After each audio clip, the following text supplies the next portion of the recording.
Hello and welcome to an unexpected podcast. My name is Tim, and with me as always, we have Matt and Mick. Joining us on this week's episode is Matt's son, Evan.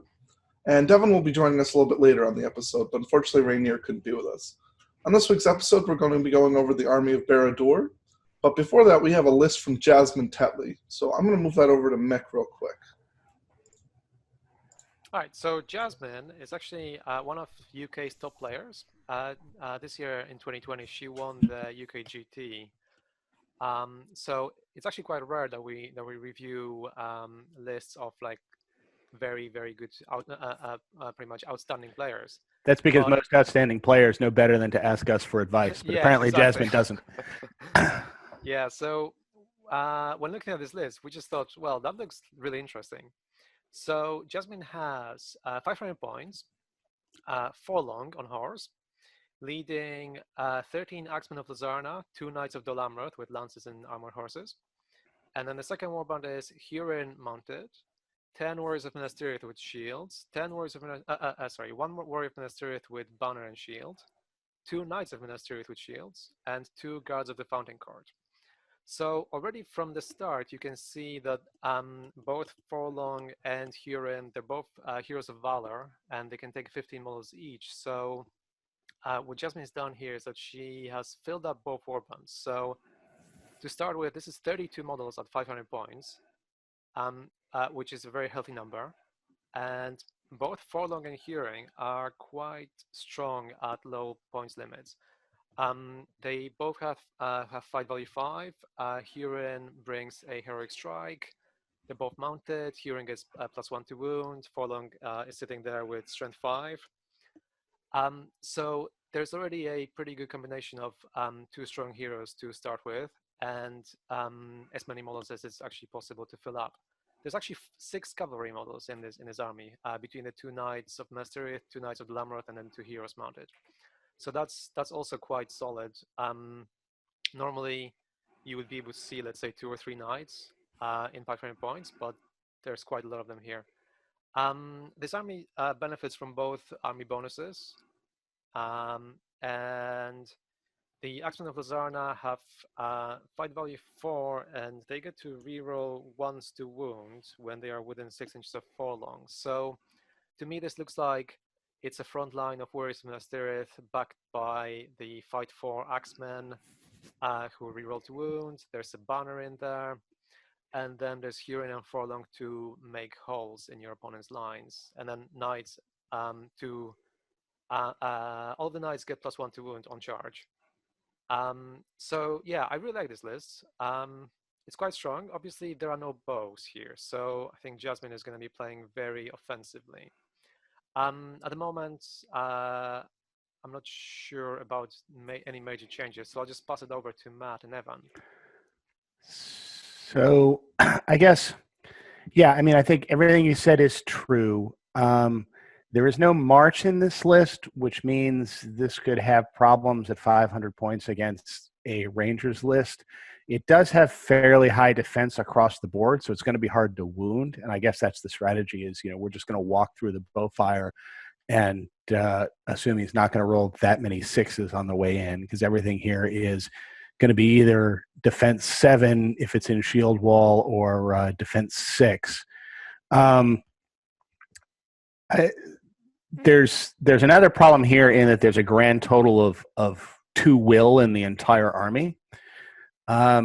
So this could suffer from, ring raids, and, at 500 points, there's going to be less magic than you would otherwise get, but it's not that odd to see like a ring wraith on Fellbeast leading a bunch of guys around, and that could be an issue. I mean, the other issue is it's only got, even though it has 2 Fight 5 heroes on horse, only one of them has strike. They're both Fight 5. One of the other build outs you see at 500 point is I have one big scary Fight 6 hero like an Isildur, and then a bunch of guys and a captain. And I think that also could be something this list would struggle with. I guess I have one suggestion to correct one of these problems. I don't know how to correct the March issue, and I'm not sure how big a problem the March issue is. if you wanted to, you could drop the banner from the Warrior of Minas Tirith, drop the 2 Knights of Dol Amroth, change 1 guard of the Fountain Court to a what are those guys with the broadswords? The Clansman of Lamadon, which is a Courage 5 guy, so he's almost as good as a guard of the Fountain Court as far as running in against terror. And that would give you enough points to upgrade Forlong the Fat to Imrahil, fully kitted out, which I think would be a nice addition to this list. It gives you a 2nd heroic strike. It gives you a nice 3 might, 3 will, 3 fight hero with a lance that can slam into people. And what it's obviously also going to do is give all of your Axemen of Larnoth a banner across the board, pretty much, as well as increasing those that are near Prince Imrahil to fight 5 when they're backing up the Warriors of Minas Tirith, which I think would be a big add. I mean, I think that's and you only, and out of that you only lose 2 figures, which I think still gives you a very high number of figures for this size army, and I think it gives you a real heavy hitter in there who can resist some magic because he's got 3 will and is going to buff up the entire army. I mean, that would be kind of my suggestion if you wanted to do something with this list. Who did you say was going to have fight 5, Matt? All the Axemen of Lossernach when they're within 3 inches of Prince Imrahil. That's incorrect. That's not Oh, why? no. Is that not that correct? Only works, That's right. That only works with the pikemen. Never mind. I mean, switch them off with the pikemen. They're basically the same profile. So yeah, you could switch them off with the pikemen. The pikemen are a little less, or switch off some pikemen with some Axemen of Lossernach, because the Axemen of Lossernach are better at fighting in the front rank. But yeah, that's right. Yeah, so maybe switch off some Axemen of Lossernach with the pikemen to get that fight 5 in a list in various places. Yeah, I do like the fight 5. yeah. On the other hand, if you wanted to preserve the heroes in the list, I mean, one thing you've always got to be aware of at 500 points is the reigning king, which is, of course, the Rangers of Ithilien. And unfortunately, there's not much this list can do a bit against the Rangers. I mean, it's got defense 7 in the front, which isn't bad, but both of your heroes are going to be shot off their horses almost immediately. And with so many shots, there's not much you can do against it. Again, I'd never really talked about how much I absolutely despise the Knights of Dol Amroth, just in general, on this podcast, but they are just absolutely atrociously bad models, and I don't understand what the thought process was with them. For those of you who are unaware, Knights of Dol Amroth on foot are 11 points, which is the same cost as a Guard of the Fountain Court with spear and shield, and they are worse in literally every single way. So they don't get a spear, they're 1 less defense, they have Courage 4 instead of Bodyguard, and they just, the Knights of Dol Amroth just don't do their job in a very points-efficient manner. The guys with lances and armored horse are okay, but even then, you pay 8 points for an armored horse, which is 3 points more than you would pay for a horse for 1 point of defense, which is just not worth it at all. So I really would recommend dropping the Knights of Dol Amroth from this list, maybe putting in some more warriors in general. But obviously you can't fit any more in, so I guess a good idea to hopefully solve that defensive problem and give you some more courage is to just add in more guards of the Fountain Court.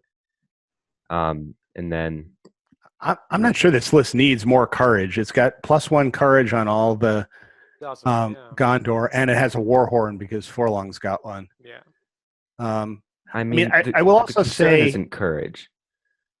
Yeah, I know. The concern's not that was my point. I mean, I'll also say in defense of the Knights of Dol Amroth is I agree with you that they are overpriced when Imrahil is not around.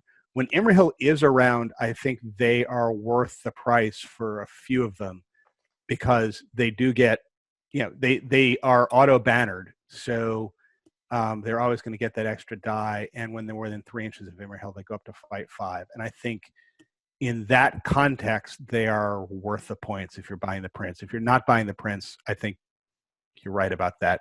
The points may be best spent elsewhere, although it's not quite clear what else you could do with those extra points. But in this list. See, I would be happy to buy the prince, just because, as you said before, Matt, fight 6 to start with, plus 3 attacks mounted are also better than Forlongs. And I'm actually thinking, in order to gain the points and also to gain the march, I wouldn't mind, let's say, swapping Forlong for Prince and then Hearing for Madril. And then maybe dropping a banner at the same time. I think Irolas might be a better choice in this particular context because Madril's special rule will only affect his warband, and Irolas provides the fight 5 and the bodyguard and the better combat presence. Does Irolas have March? Yeah, yes, Irolas has March. Okay, cool. March and defense. Yeah, and it's not like you're scrambling for points here, so the slightly more expensive points cost of Irolas won't be very problematic for you. Yep.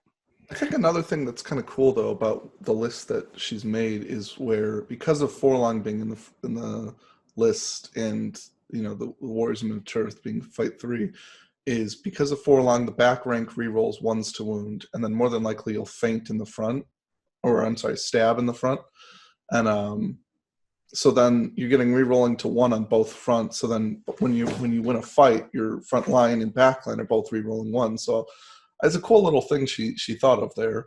But I feel like, I don't know, when you look at these heroes, they are very good heroes, but they're two, number 2 heroes. They're like, they want to be close to Suladan, but like they're just not there yet. So it's kind of awkward because if you have like that Suladan at 500 points, well, he's a great leader, but when you have like Forlong and Huron, it's like, yeah, they can do well, and I get what they're here to do. They're here to kill, and they can kill very easily, but it's like you were saying how like you just wish you had something a little bit higher. So I mean, I like the list, but I kind of like the idea of upgrading to Imrahil as well. I mean, I do have to say, I never really kind of thought of that concept of not only the entire line rerolling 1s, which I do like, but also the Knights of Dol Amroth rerolling 1s to wound as well with their lances. I never really kind of computed with that. Yeah, because I mean, I was just looking through the profiles, and I was like, this is why he went with Axemen over Pikes, was so that he could get the rerolling 1s. Yeah, they're also tougher. I mean, the Axemen of Lost Renac, because of the defense 6, are really guys you can have stand in the front line if you need to. Mm-hmm. Now, another correction here, Tim. Even if they took pikemen, they still get the reroll yeah, ones. because they have the army bonus. Yeah, that's right. Yeah. But I don't think you'd necessarily bother to take pikemen unless you're going to be taking Imrahil in order to get the fight 5. Well, okay, so I guess, yeah. I mean, really, the Axemen are just better. I mean, they're almost the exact same profile, but the only benefit is that you have the option to go two-handed if you want to, two-handed piercing strike. Yeah, they have 1 more defense as well. Are they defense 5? That's not correct. Are the Axemen? Yeah, I was going to say that I think they're both defense 5. I thought that the Axemen were defense. And you're right.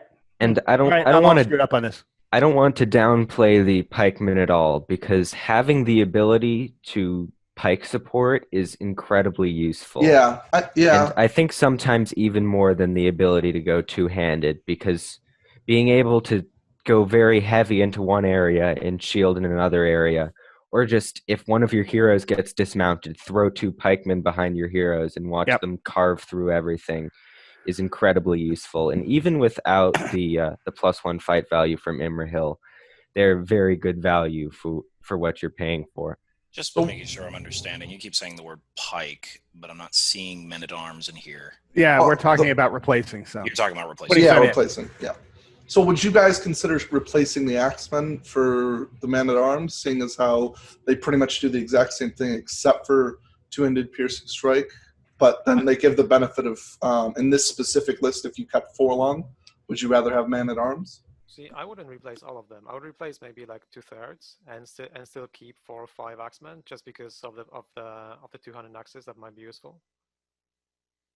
You know, now that I'm realizing these guys are defense 5 instead of defense 6, I just changed them all to men at arms. I got to say, the circumstances under which I would use these guys as two-handed axes approach 0. So I would say take 1 or 2 just to put like on the ends of the flanks and just have the option to be able to two-handed piercing strike, and then just make the rest of them men at arms. Yeah. I wonder also if you switch over 2 or 3 of these guys to Blackroot Vale archers, just so you have some shooting in the list against folks who have no shooting at all. I mean, I guess that's because the Blackroot Vale archer with a spear is the same point as these guys, so that's another conversion option. Whether or not it's worth it to get some token shooting, I don't know, but token shooting in some circumstances can be useful. Yeah, you just need to make sure that your Blackroot Vale archers are spear supporting Fountain Court, so you keep that fight 4. Yep. Okay. Any other last thoughts? I mean, I came in obviously a little late here, so I'll just defer to one of the comments that you all made. So. Okay, so I think that this is up to you, Jasmine. I know a couple of people had advocated for adding Imrahil, but if you decided that you wanted to specifically keep Huron and Forlong, then I think our agreement is to change at least most of the spearsmen to man-at-arms. If you want to keep a couple of axemen for the two-handed, or if you want a two-handed piercing strike, depending on that situation, then that's fine as well. And then obviously drop a couple guys for Imrahil, but I think that was pretty much the general consensus. So if you end up using this list, let us know how you do with it. And anybody else in the comments, if you leave a list, if you can leave a general idea of the things that you want us to keep in the list, so that when we make any critiques, that we know to keep this model in or to keep this general theme in, that'd be appreciated as well. We're going to move on to the main topic for today, which is Barad Dur.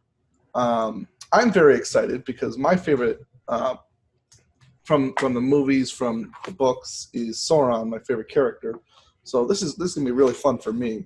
But I am actually going to pass over Sauron's profile to... Well, let's just actually, let's go over the rule pretty much real quick. Basically, the army bonus is his warband. Sauron's warband gets increased to 24, and additionally, a force that consists of models specifically just from Barad-dûr will never be broken if Sauron has 3 or more wounds remaining. And should he have 2 or fewer wounds, the army will break as normal. If Sauron gets killed, the army will automatically count as being broken. I think everybody knows the answer to this, but I don't think there's ever a reason you don't take this pure, because that bonus is so huge, and the fact that you can take Sauron with 24 guys is also another massive thing. I don't believe, if I'm correct, there is anything. Is there even a yellow ally for Sauron for Barad-dûr? No, there isn't. Okay, so there's never a reason you're allying with anybody.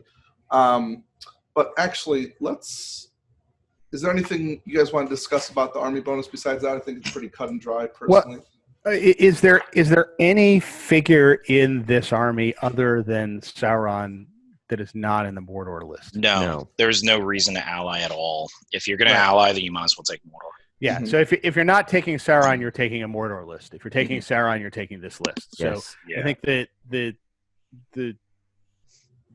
rule here is that a Barad-dûr list always starts with Sauron, and then the only other question in that is, who is Sauron going to bring with him? Now, if you were, say, at incredibly, incredibly high points, you could impossible ally in just Sauron into some other random list, and it might be okay. But this is the only time you would ever want to do that. And I have never seen anyone succeed at all with it, but it might work. Yeah, I'd Anyway, be pretty pressed to do that. It'd be pretty hard. Let me just by the drop way, there is a one. yellow Very high ally. point, like higher than any tournament you've ever been to points. Yeah, like Mick- over Mick- 1,200. Mick, what were you saying? There is a yellow ally here, I can see. Who is it? Moria? Desolator of the North. Oh, yeah. Smaug? Well, that would make for an interesting 1,100 point list. There you go. Sauron and Smaug. Yeah. I'm excited to see that list on the table. I'm not. No, if I come across that, I'm going to hand the guy a beer and be like, I'll see you at the pub. So I guess you won't be going to any 1,100 point tournaments anymore. No, that's now what I'm avoiding at all costs. But that's what every list. That's what every tournament is going at now. Is 1,100. What do we do? I mean, we're going to see him constantly. Can you imagine a 1,100 point tournament? You get there, it's like, hey, I brought Sauron and Smaug. What did you bring? Sauron and Smaug. What did he bring? Sauron and Smaug. And it's just like 14 people all with Sauron and Smaug. Fire breath will be the most deadly attack. All right. So let's move on to the profile for Sauron. So I'm actually going to pass that over to Mick to review, if you're okay to do that, Mick. Cool. I was thinking you were going to pass that on to Devin because I can see in his background, just behind his head, there is some. Oh, okay. Maybe that's more appropriate. Is for Devin with the mace to do that. Devin, you want to go over Sauron? Yeah, sure. I actually love this faction. So the Dark Lord himself, 400 points. He's actually a spirit, a monster, infantry, and a hero of legend. So he's fight 9, strength 8, defense 10, 4 attacks, 5 wounds, 7 courage, 3 might, 6 will, with the ability to have free 1 per turn, as we'll discuss.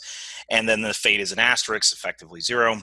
And effectively, the reason for this is the 1 ring. That's what he carries. Sauron doesn't follow normal rules for the 1 ring. Instead, he essentially, anytime he's on his last wound, he can roll a 2-up, and if he rolls that 2-up, then he survives. The wound suffered is gone. Now, keep in mind, this happens for every single wound he takes on his final wound, so it can be pretty tough to remove him. And so heroic actions is heroic channeling, heroic strike, heroic strength, and heroic challenge. And then his special rules are Ancient Evil, which is an 18-inch -1 penalty. Harbinger just upgraded, essentially. He has Resistance to Magic, Terror, and then he has the Dark Lord special rule, which is if he's in your force, he must be your leader. So regardless of what else you take, he has to be it. And then he can also spend a free point of will every turn. That's another rule he has, the Lord of the Rings. He has an unstoppable brutal power attack, which is instead of striking as normal, Sauron can instead make 1 strength 8 hit on every model involved in the same fight, including spear supports and pike supports. So this is very rarely used, and we'll discuss why as we talk about him. And then he has the Flames of Evil. It's another brutal power attack. And so here, this one's actually really new, so a lot of people aren't used to this one. Sauron can make a single strike against an enemy infantry or cavalry model engaged in a fight. Note it does say cavalry. If the model is a cavalry model, then the rider will be affected, only the rider. If the model is fortunate enough to survive, even if they did not suffer a wound, then the target is set ablaze. So you essentially, remember this does another strength 9 hit as soon as you get set ablaze. So this is actually kind of a callback to what he did against Gil-galad, where he held Gil-galad in his hands and burned him alive. That's in the books, not the movies. You actually didn't see that scene in the movie. And so then he has these magical powers, all at 18-inch range. Now that's a really big note here. Almost all his spells, except for Instill Fear, is 18-inch. So he has Drain Courage, Transfix, Compel, Instill Fear, Chill Soul, and Sap Will. All cast at a 4-up or lower. So very easy to cast his spells. So there's a lot to unpack with him. And rather than going into a monologue, I will pass this around for everyone's thoughts. But essentially, Sauron is designed to be the person who can do anything you really want him to do. Lead lots of troops, hit really hard, take down armies, or, take down individual heroes, cast spells arranged, battlefield control, disruption of enemy armies using some of his spells. Realistically, he does a lot. So, I don't know if there's anything specific we want to start on. Does anyone have any specific suggestions here? My favorite introduction to Sauron. I mean, maybe you guys don't think it's as important as I do. I love the addition of resistant to magic to him. So then that way he really kind of feels like a wizard who can use his will for casting magic, and then he always has that one free die to resist spells with. When I saw the new edition, that was the first thing that popped up to me, was like, oh, now he can, take some. He always has the ability to, stop other people trying to stop him. So it kind of makes you forced to fight him or feed him like a troop per turn, kind of a thing. But that's the main thing that I enjoy about the new. Actually, there are a number of changes. Now that you mention changes, it's not even just the resistance to magic. It's his one ring, which thank God they changed this, because before, no matter how many wounds you dealt, you would just roll a single dice, and on a 2-up, he would survive. That would make games go for the next 3 hours. I don't know what you're talking about. I didn't do that at Nova. I don't know what you're talking about. It was so ridiculous and absurd. I'm like, whoever made this rule never played this guy, like, at all. So the fact that they changed to every single wound, I think, was a very welcome change. Now he actually feels beatable. He can die. He can die, yeah. Before you just had to ignore him, which is really unfortunate. Now, given with a special rule, now you really can't ignore him. So that's another thing we have to mention, is that Sauron's army bonus is technically another special rule for him, which, as Tim read, effectively stops your army from breaking and makes him very difficult to deal with as far as the victory point conditions in the scenario. The Flames of Evil special rule. So I've played this I've played this army a couple of times. It does feel like a legion since you really won't ally it. And I've never used that, but I can imagine it would be very effective against a cavalry model, because remember, when you set ablaze a cavalry model, he'll continue to just keep set ablaze until he dismounts. What'll end up most likely happening is the horse will be set ablaze as well.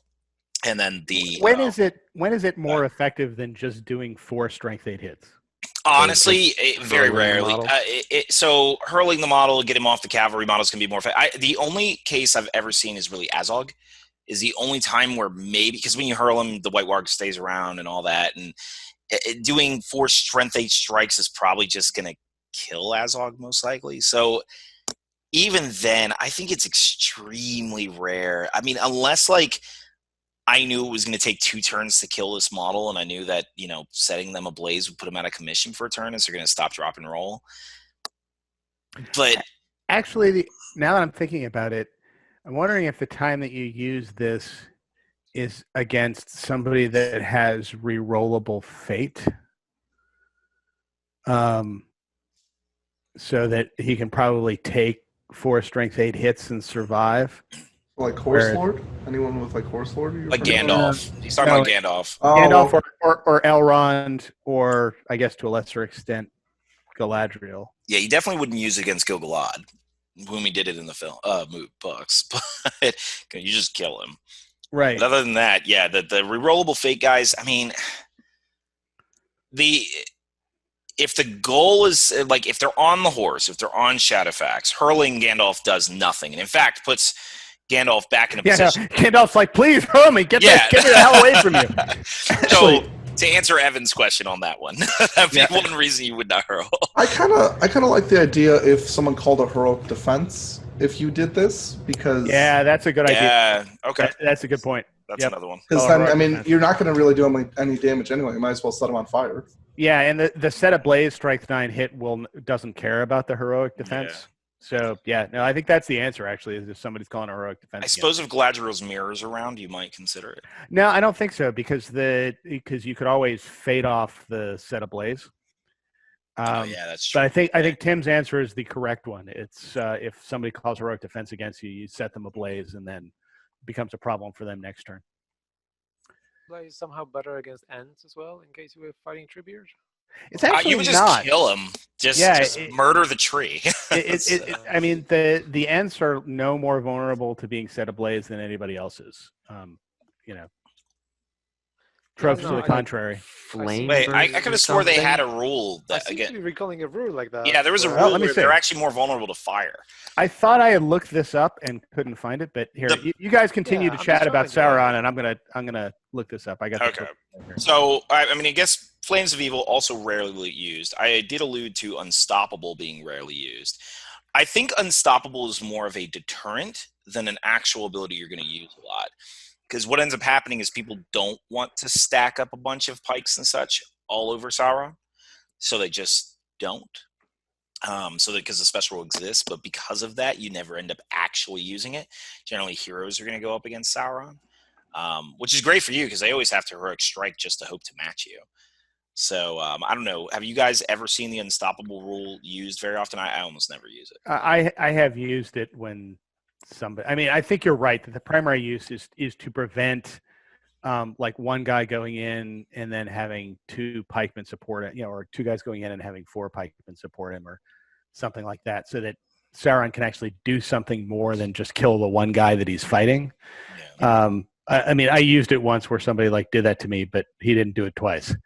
And so I think that's why it's there. But I think the rule needs to be there so that, you can't send, one guy in with two pikemen behind him in each turn and not have them die. By the way, I just looked up Ents, and there is no vulnerability there. The reason why you use Flame Burst, by the way, is because Sorcerous Blast doesn't move them if they have their army bonus.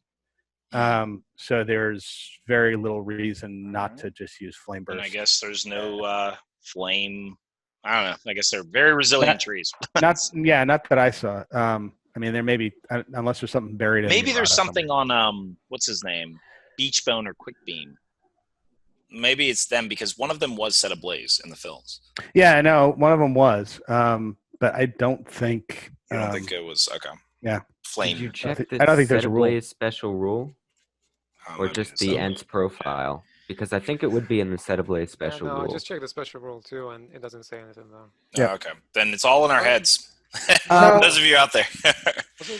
Was it maybe FAQ or was it maybe in the previous edition? Maybe it was an FAQ. So I think what you may be thinking about is there is a special rule in the last March of the Ents scenario where they can get like set ablaze if they get shot with a flaming arrow, and that may be what you're thinking of. But to go back to Sauron, so yeah, I mean. So the downside of Sauron, obviously, is that he costs 400 points. So, he's a guy that can do everything for a tremendous cost. So you really have to work to get those 400 points back. And the army kind of revolves around him. And in objective scenarios, or scenarios where the scenario does not turn on breaking the enemy, there's really no incentive to fight Sauron. So you have to figure out how to make sure that Sauron actually affects the battle, as opposed to, killing one guy a turn.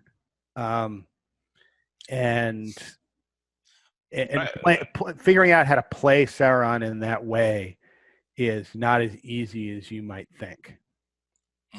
I found the magic becomes critical to get him to not be, fighting one guy a turn, especially if you end up moving first. I find that you really just want to hoard out on orcs as much as possible, and that they really are just to prevent him from being totally overwhelmed. And then you use another captain to call the heroic moves to allow him to move first. That way he can instill fear or compel or whatever to bring in the target that he's kind of looking for. I mean, the other things to think about when playing Sauron is he has long-range spell casting, and you really need to use that. Yeah. I think if you are playing Sauron where you are going to the enemy, you're not using him to his full effect, you really want an army that forces the enemy to come to you so that you can be using your spells on the way in to chill guys off their horse, or drain their courage to the point where they're not able to, charge Sauron or affect your army, or using his sap will, because he's got a long range, fairly decent cast sap will. He's the only 4+ sap will left in the game now. Yeah. So he's somebody that can, suck away like the Lady of Light's will, so that her fortify spirit goes away, and things like that. So I mean, you really have to play Sauron, I think, in two phases. The first is the long range spellcaster phase in the initial parts of the game, and then use him as much as possible once the armies come to grips to make sure he gets into the critical situations, to the point where I'd almost keep him behind the lines for the initial clash, not because you're afraid anybody's going to kill him, but just to make sure that he remains free on that second turn to go where the enemy is committed as heroes. So, Devin, I know you've even made a video about Barad-dûr, but do you not find that you kind of wish that because of how expensive he is, and I'm assuming this is why they did this as well, do you kind of wish he had the free heroic combat every turn so that you don't just charge one guy into him and then everybody else deals with everything else? So I'll say Barge helps. Barge, okay. That's where it kind of gets around this. If he was not a monster and didn't have access to that brute power attack, then yeah, he would be pretty worthless, and this whole army would fall apart. People can tag him, but you can barge them out of the way. I mean, obviously through really clever moving of your models, you can kind of stop a barge from getting too far. Being able to hurl is being a secondary option, but that's the one thing that kind of saves him when people kind of just tag him. And a lot of times, sometimes people even forget that he's a monster because he doesn't, like, he's just on a 40 mil like cave troll base, so he doesn't feel like he should be a monster. So the first couple times they do that, sometimes you can just find easy ways around it. Realistically, I mean, as far as getting him into combat with whom I want to get him into combat with, I never found it to be extraordinarily difficult, mostly due to his spells. And that I'll definitely say. So if the opponent can figure out a way to tag him, which can be a little tricky because he's terrifying, but if the opponent can figure out a way to tag him, then it becomes problematic. But I would say only because of Barge, just to answer your question simply, like that's one way you can kind of get around that problem and at least kill a few things. So the other problem is his mobility, because he only moves 6 inches. Yeah. And I mean, you can generally get him into combat if somebody else's heroes are fighting kind of in the area near him. The real problem he has is where, like, a captain and a bunch of dudes come and engage his warband and just tie them up, while the other guy's heroes and the rest of his army go someplace else on the board and fulfill some of their victory condition and win the game on points. Because he, once he kind of gets bogged down, it takes a long time for Sauron to extricate himself and, get, 15 inches away on the board where the real stuff that matters happens. So you have to make sure, if you're playing Sauron, you're aware of the scenario and you make sure you get him in a position where he can affect enough of the objectives to actually matter. Like, yeah. I think a Barad-dûr list, I think, hates like heirlooms of ages past, where the heirlooms are kind of all over the place, and he's good for securing the one heirloom that you want to keep, but if somebody finds the heirloom and an objective somewhere on the other side of the board, you got some problems, and that's where you have to start using your long range spells to try and move that thing closer. At the same time, I don't think we've gone over this yet, but Sauron affects your opponent's gameplay in a much different way than a lot of other armies, where, let's say, the fact that he can't be broken and it's very difficult to actually kill the leader, it basically forces your opponent to primarily go after the other objectives within your scenario. So let's say in a scenario like Storm the Camp, which is a classic example of most people kind of ignoring the main Storm the Camp objective of actually getting the camp, and a lot of people just play, okay, I'm gonna break you first, and then the game is gonna end, or I'm gonna poke a wound on your leader, and the game is gonna end. In Sauron's case, you run into a situation where your opponent kind of is very often forced to do all those other mission-specific objectives, and they can't really do much about the breaking and the leader points. So I feel like his biggest value is actually in forcing your opponent to play differently than they might otherwise choose to play. And I agree with that. Actually, when I played Barad-dûr at Throne of Skulls, I know it's not a competitive tournament, but a lot of people just ended up ignoring the missions that of breaking me and trying to even bother trying to kill me unless they saw an absolute opportunity. And what I would do is just go and assassinate their general, which often is easy enough with Chill Soul. Even if they try to hide him from me, it's pretty difficult. Over the course of the game, I'm eventually going to kill your hero doing that. Well, depending on who you have as your hero. If it's a Balrog, then that might be a problem. But yeah, it does tend to make them play very differently. So. And that I think affects your strategy too, as you just said. I mean, you can win a lot of scenarios with this list just by like killing the other guy's leader. And then you win by 2 points because the other guy doesn't get any. I mean, if there isn't an objective-based scenario, you can win a lot of scenarios here just by, I'm going to kill the enemy's leader. He's not going to break me, and then I'm going to win. Which is something to think about when you're structuring lists because, long-range spellcasting is a way to do it.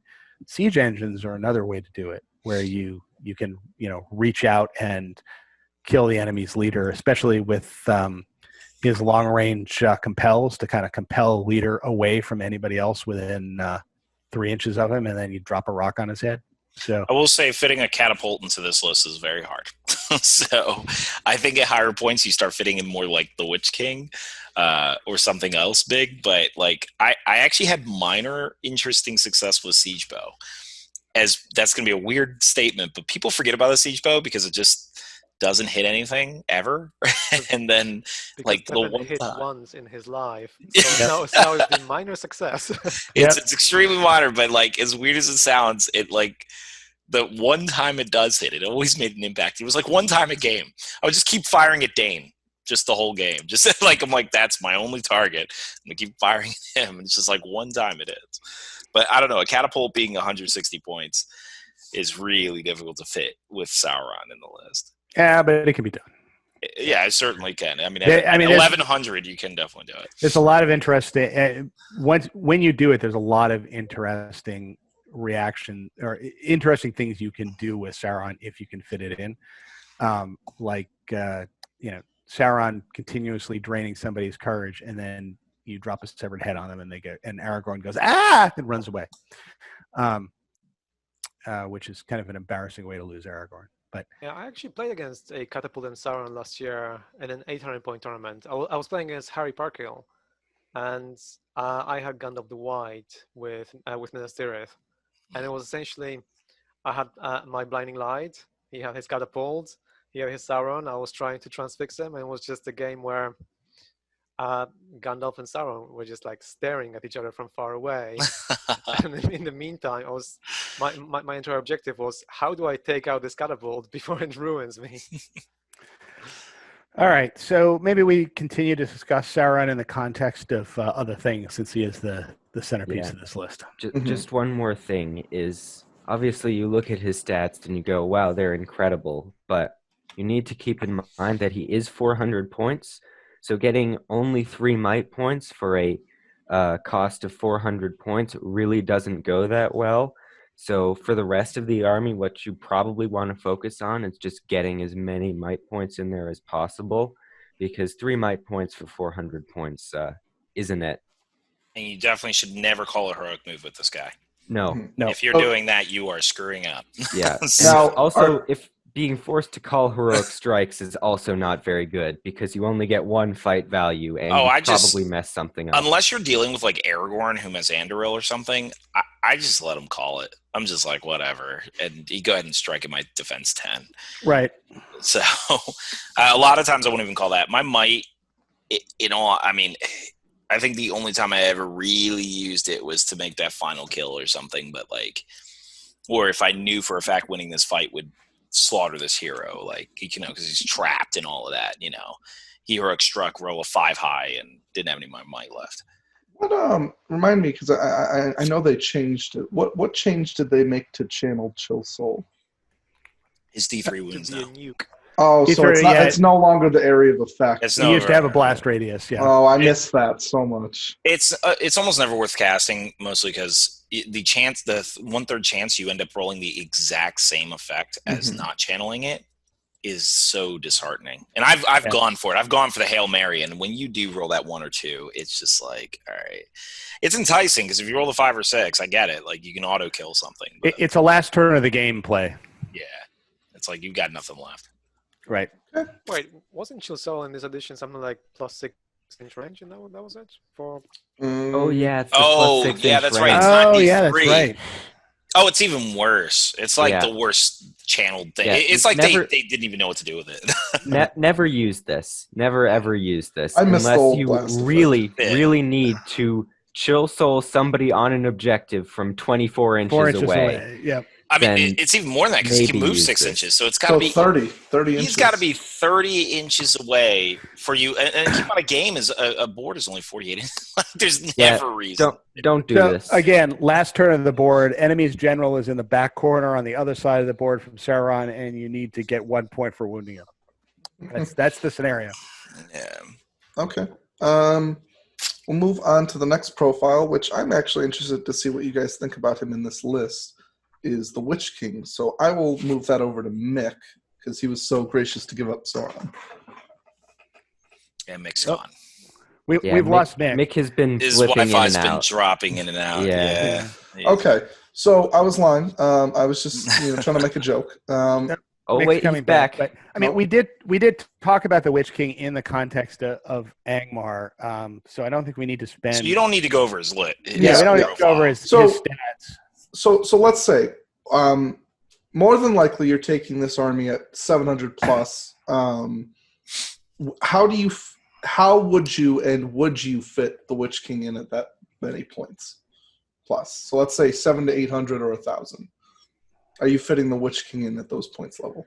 I think you're probably taking him on a horse Okay. just to save the points. At 700, definitely. Yeah. And I think you're probably not stacking out his will as much as you otherwise would.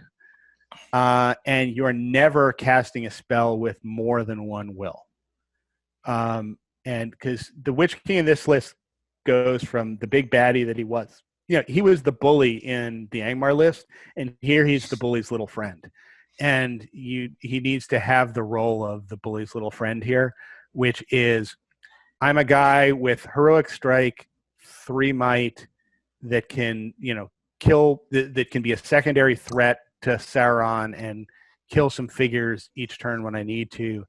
And I'm the one who casts an additional Drain Courage or an additional Transfix at the critical time to soak off the other guy's will so that Sauron can then, chill their soul or hit them with the hard-hitting spell. I mean, he's basically kind of the other guy. He actually performs kind of the same role as Sauron, which is spellcaster in the initial phases of the game and then pitching in and killing stuff later on in the game. It's just that he obviously does it, he has a secondary role to Sauron in both of those things. I think Actually, this is the only list where I would even say it's arguable that you even need to take the crown. He's just a budget spellcaster that casts an arsenal of spells. I think you want the crown if only to maximize the amount of will that you give him and have the ability to fight people. I would say definitely give him the crown before you give him any more will. Yeah. So I would definitely say that. But if I just wanted a budget, quick 85.3 might, 10 will, maybe 95, I guess if you throw him on a horse, then, but go ahead, Mick. I think essentially you're only taking the crown you're only not taking the crown if at the same time you're choosing to have a ring wraith over a Witch King. Because if you're not gonna have a crown, then you might as well just bring a basic ring wraith for the March ability. Yep. That's actually a big good point. And to save the points, because essentially you want to be saving as many points as possible.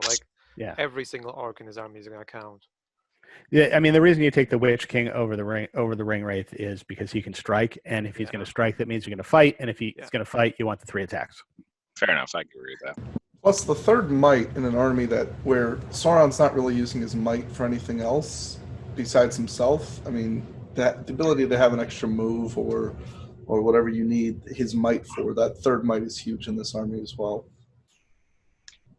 I think it's interesting because I think if you're taking the Witch King, if you're at that point, I think you already have an orc captain in the list. I'm not sure that you'd be calling heroic moves, and I'm wondering if you'd even be calling the march. I feel like you take the Ring Wraith if you're using the might for move and march. But if you're taking the Witch King, it's because you already have another hero for the move and march, and he is now a supplemental attacker. So I almost feel like he's not your 700 point take. He's like 800 plus. Yeah, I think you're right. Yeah. I think you're right. 700 point, I think you're taking like Sauron and a captain, or perhaps two, and then a bunch of orcs. And you need to go up higher than that before you start thinking about the bully's little friend. Yeah, I get a sense that a couple of years ago there was a tournament in the UK where Jay Clare was playing Sauron, and I think he had a captain and potentially a Ring Wraith, though I don't remember exactly, but there was definitely a captain in there. Yeah, there's a captain. I think he had a drummer too. I think your captain's always your first pick unless you're like at 1,000 points, in which case you can start experimenting. Yep. So. Okay. So we'll move on to the next profile, which is the Ring Wraith. I'm assuming we don't have to go over the profile. We probably shouldn't read the profiles of anyone we've done for the Angmar or going to do for the Mordor video. Did we do the base Ring Wraith for the Angmar list? We do have a lot of profiles to get through. I'll just say that. I mean, we've got a lot of profiles. Basically, I mean, it's the same thing as Witch King, where you build them up anywhere from 2 might to 14 will to 2 fate. Has the exact same profile as the Witch King. The only difference is he doesn't have strike or any of the heroics. Just has heroic march and heroic channeling. He does have the option for fell beast, armored horse, harbinger of evil, terror, will of evil. Basically, they have the same spells, but at slightly worse. Well, actually, let's see. They also lose your staff is broken, and instill fear is one point harder to cast. Yeah. Which is actually a big deal for this kind of army. So would you guys ever, I know we just talked about, Witch King over Ring Wraith, but can you see a situation where you'd ever take a Ring Wraith over if you're trying to get the magic, but can't afford the captain? Okay. Yeah. That's like 600 points or 700. He's your captain with magic. In fact, because of the way they're kind of designed, if you're playing at 65 points instead of the 40 that a captain will cost you, if you really want to upgrade to that, then a Ring Wraith could be always the better pick, because the captain isn't doing much more than providing 2 points of might anyway. So at least this character is doing a lot more. Well, the captain can just kill troops better than the Ring Wraith can. And that's very true. I mean, you can just toss him. You can't toss the Ring Wraith in to kill troops, because then you're going to burn up his will and he won't be able to cast. I mean, if you want a hero that's not actually going to kill any troops, you take the Ring, and is just there for spell support, you take the Ring Wraith. If you're going to use your captain to actually kill troops, you take the captain, put him on a warg. Yeah, there's not much to say about this guy. Basically, what he does is he combines the roles of the Witch King and the Orc Captain in sort of. He's cheaper than the Witch King and allows you to march, and he's more expensive than the captain and does a bit more. So I'd say you probably want to take him at lower points just in order to get both some extra magic support for Sauron and the ability to march and get extra might points.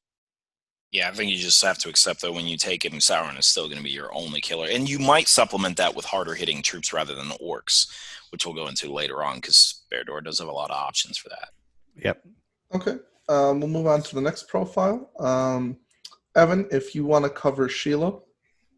Okay, so Shelob, 90 points, spider, monster, independent hero, move 10, fight 7, shoot value 6 up, which she's never going to use, strength 7, defense 7, 1 attack, 6 wounds, courage 4, 0 might, 6 will, 0 fate. She's armed with large venomous fangs, which basically just means she can't be shattered.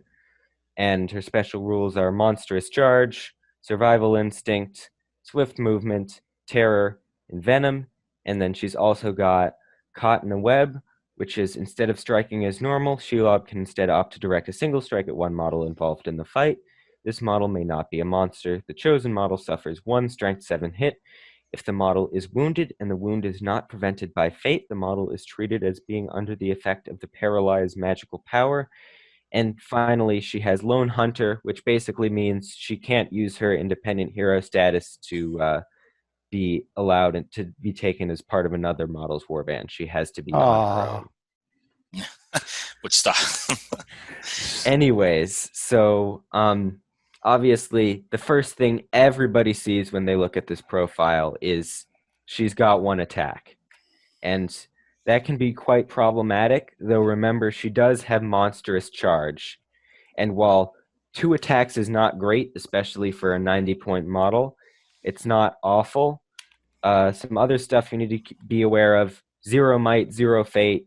So if somebody decided to bring along a Morgul Blade or the King of the Dead or something, you need to play very conservatively with her, because she's just going to die instantly if she ever gets into combat with one of them. A ballista will deflate her like a balloon. 100%. So just going over her special rules that they didn't have descriptions for. Venom, reroll all failed to wound rolls. Extremely useful, means that she can hit much harder if she actually wins the fight. Terror is terror. Swift movement means that she can move over any terrain and just climb up walls without making tests. Survival instinct is every time she takes a wound, she has to make a courage test. I mean, this rule can be abused. And if she fails the courage test, she leaves. Yes, she dies. Yeah, this rule. Which is what the 6 will is for. Yes. Yeah. She does have 6 will, so normally if you're just going at her and chipping wounds off of her, this is not going to be a problem unless she rolls absolutely atrociously. But if you have something like a ring wraith, or something that can abuse her courage, sap her will, cast drain courage, or a golden king of Abrakan or something, all you need to do really is 1 wound to her, and then she just disappears off the board. And caught in a web is an interesting special rule, because if she gets charged, if she gets countercharged and doesn't get her charge bonus, then there's no reason to not use that over her 1 attack. So it's really only either using that caught in a web special rule or hurling. And paralyze is a very powerful ability, so it might come up. I've never seen it used, though. So just to throw this out there, I love this profile. I actually think the profile is fantastic and very well sought after. However, in this army, you are never taking her very often. Maybe it's your 1,100-point game. Despite everything about her and the popularity around this character, paying 90 points for 0 might when you already can't use any might for Sauron is already a problematic issue. By the time you start affording your Witch Kings and such to mitigate that problem, then you really can't afford your Shelob. At 1,000 points, you're probably taking Matt's advice and taking a catapult over trying to squeeze her in. She's great. She offers a lot, but I don't think she offers what this army needs to really succeed unless you just have a ton of points to work with. Yeah, I mean, the other problem you have with Shelob is you end up with a 60-inch base monster with no might that can be tagged by 1 guy with a shield and essentially shut down. You mean millimeter base, right? Yeah, 60 millimeter. That'd be a big base. 60 millimeter base. And she can get shut down by like an ordinary guy with a shield that passes his terror tests to go into her. Because he goes in, he shields, he's got 2 dice, she has 1. She has no dice to might that up, and she does nothing. I mean, Shelob's a model who, if you get her into the... Shelob's a model that I think you want in an army that outnumbers its opponent, so that you can get Shelob and a couple of friends in against 1 key figure that then she can either hurl or, if it's a big figure, take down. But if she's in a situation where you're outnumbered, and because you've got this 400-point Sauron running around, you're actually kind of going to be outnumbered, a decent amount of time in a Barad-dûr list. Yeah, you're right. I'm not sure you're going to get the benefit out of her that you're really going to need. Yeah, Okay. Shelob has the Balrog problem to the absolute extreme because, well, if you don't know what the Balrog problem is, it's basically based off of he is 0 might, so sometimes he walks into a combat and just botches and loses, and there's absolutely nothing they can do about it. And Shelob, because she's only ever going to have a maximum of 2 attacks, maybe with the banner, sometimes she just botches and loses the combat, and there goes your strong hitting power from your 90-point monster for a turn. And then, especially if you countercharge her, you always want her to be charging, because if she gets countercharged, she is almost always losing the fight with her one attack. So she's quite might intensive, and this is not a list where you tend to have a lot of might to call heroic moves. I mean, you got to remember, this is a figure that like lost to 2 hobbits, so you should really keep that in mind. She also almost always requires a banner to support her. So if you're running around with a banner in this list, I often always say keep the banner around Sauron. That's always, in my opinion, the better play. But she kind of forces the banner choice now. So yeah, in the last edition, she used to be a little bit better because at least you could spear support her, as stupid as that was, to give her an additional attack. But now you can't do that anymore unless you're using a troll to spear support Shelob, which I would not recommend. yeah. So I guess we'll move to the next one. Yep. Or Captain, I know we went over that in the Angmar. I mean, this is pretty quick. I mean, I don't even know if we even have to go over them. Pretty much, we've already mentioned. Well, what I want to ask you is, because I know you guys always said it, take a captain, obviously, for the movements. Let's say at 800 points, because that's a very common number, at least in the U.S. for tournaments. What is your hero build out for this army? Is it Orc Captain, Sauron, and who's the 3rd or 4th hero that you guys include? At 800, that's when you can get into that little ring wraith debate that we were just talking about, where you can pick the ring wraith instead of a captain. But otherwise, I'm trying to look at some of the other characters here. I mean, you're definitely taking a drummer. Yeah. And this is interesting because at 800, you could almost, if you do take that ring wraith, you could almost skip the captain entirely and take a drummer. Take the drummer. So or take the Witch King and take a drummer. The Orc Captains are here basically as cheap might batteries for this army. This is an army where, other than Sauron and the Witch King, nobody can get 3 might, and heroic moves can matter for Sauron. So one strategy at 800 points is I'm just going to take more Orc Captains, because I just want more might batteries floating around. Yeah. And maybe I don't even put him on a warg because I want to save the points. Maybe it's just somebody who's going to like run around behind Sauron and say "Go team" and call the heroic move, and that's his only real function in life. Honestly, I center a lot of the army at 800 points or lower. I center a lot of it around Sauron, and I'm almost like just skip the warg almost and just take the. I mean, I can see the merit in having a warg. I know I took one personally just to make it where, like, after they run out of 2 might, they have a purpose. Right. Yeah. No. I'm not to downgrade the warg. I'm just saying that you might, especially if you're kind of running out of points. You filled all your slots, and you have like 100 points or 80 points left to do another warband. You just take an Orc Captain. You don't give him anything, and then you throw a couple orcs in his warband, and that's the other guy.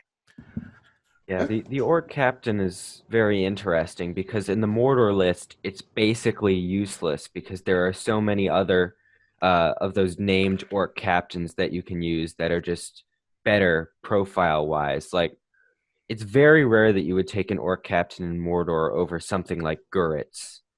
But in Angmar and Barad-dûr, where you can't fill that role with any other model, Orc Captains are essential. You should always be taking an Orc Captain in Angmar, probably, and you should not always, but most likely you will be taking 1 or 2 Orc Captains in the Barad-dûr list, just to give you that march, to give you those very cheap might batteries, and they do their job very well. All right, move on to the Orc Shaman. Can you guys think of a reason to take them in a Barad-dûr list? If it wasn't for the points, like the amount of points you're trying to spend, there actually can be a merit to them. Ultimately, in this army, you really don't care if your orcs actually charge anything. They really are just blockers to keep Sauron from being overwhelmed or objective captures and such. That's just my opinion. So having them fail terror tests is sort of like whatever. But if you are trying to use them in a more of a aggressive capacity, because you don't break, so you don't have to worry about stand fast for the most part. But there are some really good solid reasons, either for getting the charge or for some reason, if you are worried at those higher level points that there are enough threats that can actually bring Sauron to 2 or less wounds, that you really need to worry about it. So like after 800 or even at 800, there's some arguments to consider these guys. That's just my thought. I mean, the other reason to have, all right. So first of all, we should discuss the profile, because we did not talk about these particular guys in Angmar. Very true. They got the standard shaman profile. So they're fight 3, strength 3, defense 5, 1 attack, 2 wounds, 3 courage. They have 1 might, and 3 will and 1 fate.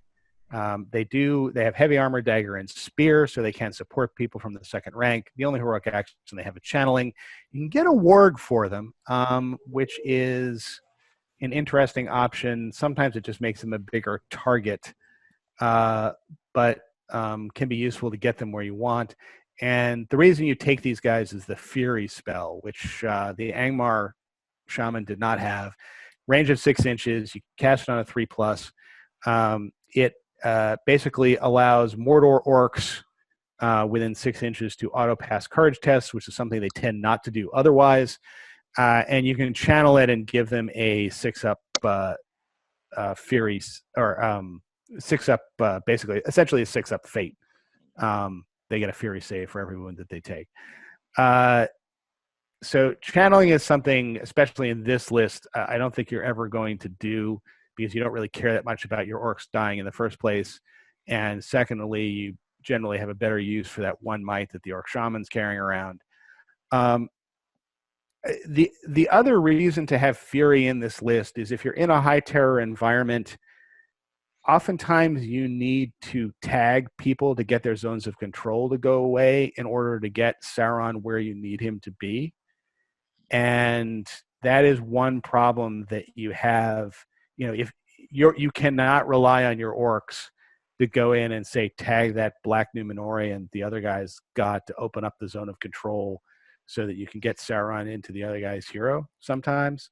And I think that's kind of the big advantage to having Fury here. I don't think Orc Shaman in this list are nearly as essential as they are in a Mordor list, because you're relying on your orcs less to kill and more, as Devin was saying, as kind of meat shields for Sauron to protect his flanks. But I think there is a role for the Orc Shaman in this list nonetheless, if you can spare the points for him. So you guys may remember us always recommending you take a spellcaster on a mount, on a warg or a horse or something like that. And the reason you do that is because it drastically extends their area of effect. It allows them to get more board control because their spells get longer range. There's really no reason to do this with the Orc Shaman, because all they're doing is they've got their 6-inch bubble effect. And because it's so big, you don't need the extra movement to position them, because all you're going to do is you're going to stick them behind your orc line, and then maybe sometimes they're going to shift over to the right or to the left to allow some orcs to pass courage tests over in one spot and then in another spot. And you're not going to be sending them in combat, so the warg doesn't really help you with that. So I'd say just take them on foot. Yeah, if you're going to take them, and whether or not you want to spend 50 points on this guy rather than 50 points on a captain on warg, I don't know. I honestly think just because of the minor hero status, that if you're at 700 and below, you just really can't even afford these guys. Oh yeah, no question. At 700 and below, these guys don't get thrown in. At 1,000 points, maybe. Yeah. Okay. The next profile, I'm actually interested in your opinions on this. The Orc Taskmaster. So Devin, if you want to go over the Taskmaster, I am very interested to hear what everybody has to say about him in this army. All right, so for 50 points, you get basically is an orc infantry hero, hero of fortitude, so you can lead 12 troops, which puts him in contention with the orc captain at only 10 points more. So fight 4, 5 up shoot value, which is only relevant because of the whip he has. So the strength 4, defense 5, 2 attacks, 2 wounds, 3 courage, and then 1/1/1 for might, will, and fate. All right, so he has an armor, mace, and a whip, and he has heroic march, so just like a captain. He has a special rule, so Whip of the Masters. Each time a friendly hero model within 6 inches of the Taskmaster from the same army list, including the Taskmaster himself, attempts a heroic move, heroic march, or heroic shoot, roll a d6. On a 4-up, they may call the declared heroic action without expending might. So obviously the reason you take these guys over the captains is the Whip of the Masters. But yet you guys, everyone's been hearing us say, well, take the captain, take the captain. I think the reason we tend not to take the Orc Taskmaster in this list is the ability he has is more of like a force multiplier depending on how much might you already have with other heroes available. With Sauron already taking 400 points of your might, he's useful around Sauron, but like I said before, you probably never want to call a heroic move with Sauron. If you're calling a heroic move with Sauron, you've just already run out of might with everybody else, and you just absolutely need this. So realistically, he's only affecting himself, and if that's all the points you have, then you have a 50-50 shot of getting 2 might, which is what a captain gave you guaranteed. Otherwise, he's out. So I think the Taskmaster is realistically for your larger point games where you already have a Witch King or another Ring Wraith or an Orc Captain, maybe even 2 other heroes outside of Sauron. Then that 50% applying to him, applying to the Ring Wraith, applying to the Captain, then it starts to mean, well, now I'm getting 3, 4, 5 extra might, and that's where it starts to become really alluring. But when you only have him by himself with Sauron, probably not your pick. Yeah. So a quick SBG history lesson here. There used to be 2 things. There were 2 things that were nerfed about this model. One of them was it used to be 2 might, and it went down to 1 might. And the other one is the Whip of the Masters rule used to affect every single heroic action in the game. Now it only affects heroic moves and heroic marches. I'm not even going to include heroic shoots because you're never going to use them. So this used to be just the most broken model ever. He was broken to the extent where you were making a mistake if you didn't take this model in every single Mordor and Harad army list, because there was a Haradrim Taskmaster, and they did basically the same thing, except they were the same points and they had +1 courage for some reason. I'm not sure why, but the Harad Taskmaster was just better than this guy. But either way, they were so ridiculous because you could take like maybe 7 might at an 800-point list, and that would turn into like nearly double because of how many 4-ups. Because you think, well, you would get half back, right? You'd get like 4 back. But then you realize once you use those 4 might, you roll for it again. So you're ending up getting like nearly double the amount of might points you spent. And it was just such a ridiculous model. And now basically everybody forgot he exists, because even in lists where you think you would use him, you just don't see him. And honestly, I don't think he's that bad of a model, especially in scenarios where you're using tons and tons of might points, where you've got a bunch of those small orc heroes. You still get so many free points of might from him that is probably a great include. And I think in this list, especially at higher points, he might actually have a very useful application, because you need a lot of might points to make up for the fact that Sauron is 400 points and only has 3 might and isn't going to use it on anything. So he can allow you to call a whole bunch of heroic moves and get a bunch of might points back. And I've never seen him in a Barad-dûr list, but I would honestly, don't take him at like 600 or 700, but maybe 800, 900 plus, I'd say. I would recommend taking him. 2 captains and a Taskmaster. I mean, you used to always see him in a Barad-dûr list because he could use his Whip of the Masters on Sauron for heroic channeling. So Sauron would be channeling Chill Soul, which had a blast radius, and the Orc Taskmaster would be standing behind him saying, "No, channel harder, Dark Lord." Yes, but a reminder that you can freely ally in. You used to be able to freely ally anything with anything, so you would just every single evil list you would see him allied in. Just Isengard. Okay, I'm going to throw in a Taskmaster to get more might points. Get more might. Yep. Just all of the Hobbit armies as well. Throw in a Taskmaster because they were just Hobbit era. strong. For anyone confused, he's not saying Shire. Yeah. So that would be Hobbit pretty era. funny. Yeah, you can still use him, by the way, to whip Sauron if you really want to. Put him in a list, and when Sauron calls for heroic move, you can whip Sauron to get him to move fast. So now I think the way they rewrote it now has the correct intention, because before there was no choice but to whip Sauron because it's only him channeling a spell, but now when he's making a command to move, he's whipping the army to make it easier for them to follow that command. That's not how I imagine it, especially if Sauron's not calling with me, right? That is true. Yeah, you're right. Yeah, I guess they now have to clarify further that with me needs to be called. All righty. Yep, Orc Drummer. So, Evan, if you want to go over the Orc Drummer. Okay, so 30 points, independent hero, so you can slot him into a warband, which you're always going to do, by the way. Move 6, fight 4 for some reason. I'm not entirely sure why. Strength 4, defense 5, 1 attack, 1 wound, courage 3, 0 might, 0 will, 1 fate. And I'm sure all of you guys are looking at this and going, wow, this model is garbage. Why am I paying 30 points for it? The answer is the War Drum, which means that all mortar orcs within 12 inches, when the Orc Drummer chooses to beat the drum, get +3 to their movement and can't charge, or +5 if they're cavalry models.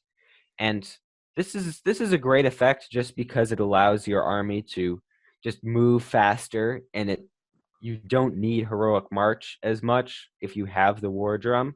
The only thing you need to keep in mind is that this doesn't affect Sauron. So Sauron's going to be running 6 inches trying to keep up with your fast-moving orcs.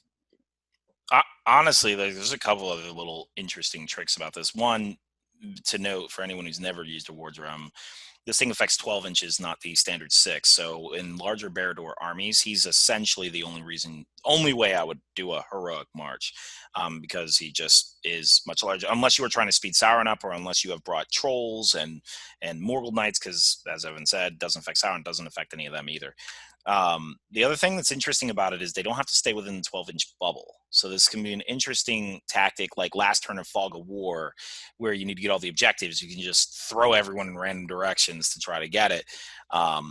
Also, because it doesn't affect Sauron or Black Numenorians or any of the others, they can still charge. So your orcs cannot charge, but the other components of your army can. So it makes for kind of interesting scenarios as you're, like, say you want to tag a couple models that are in your way or whatnot.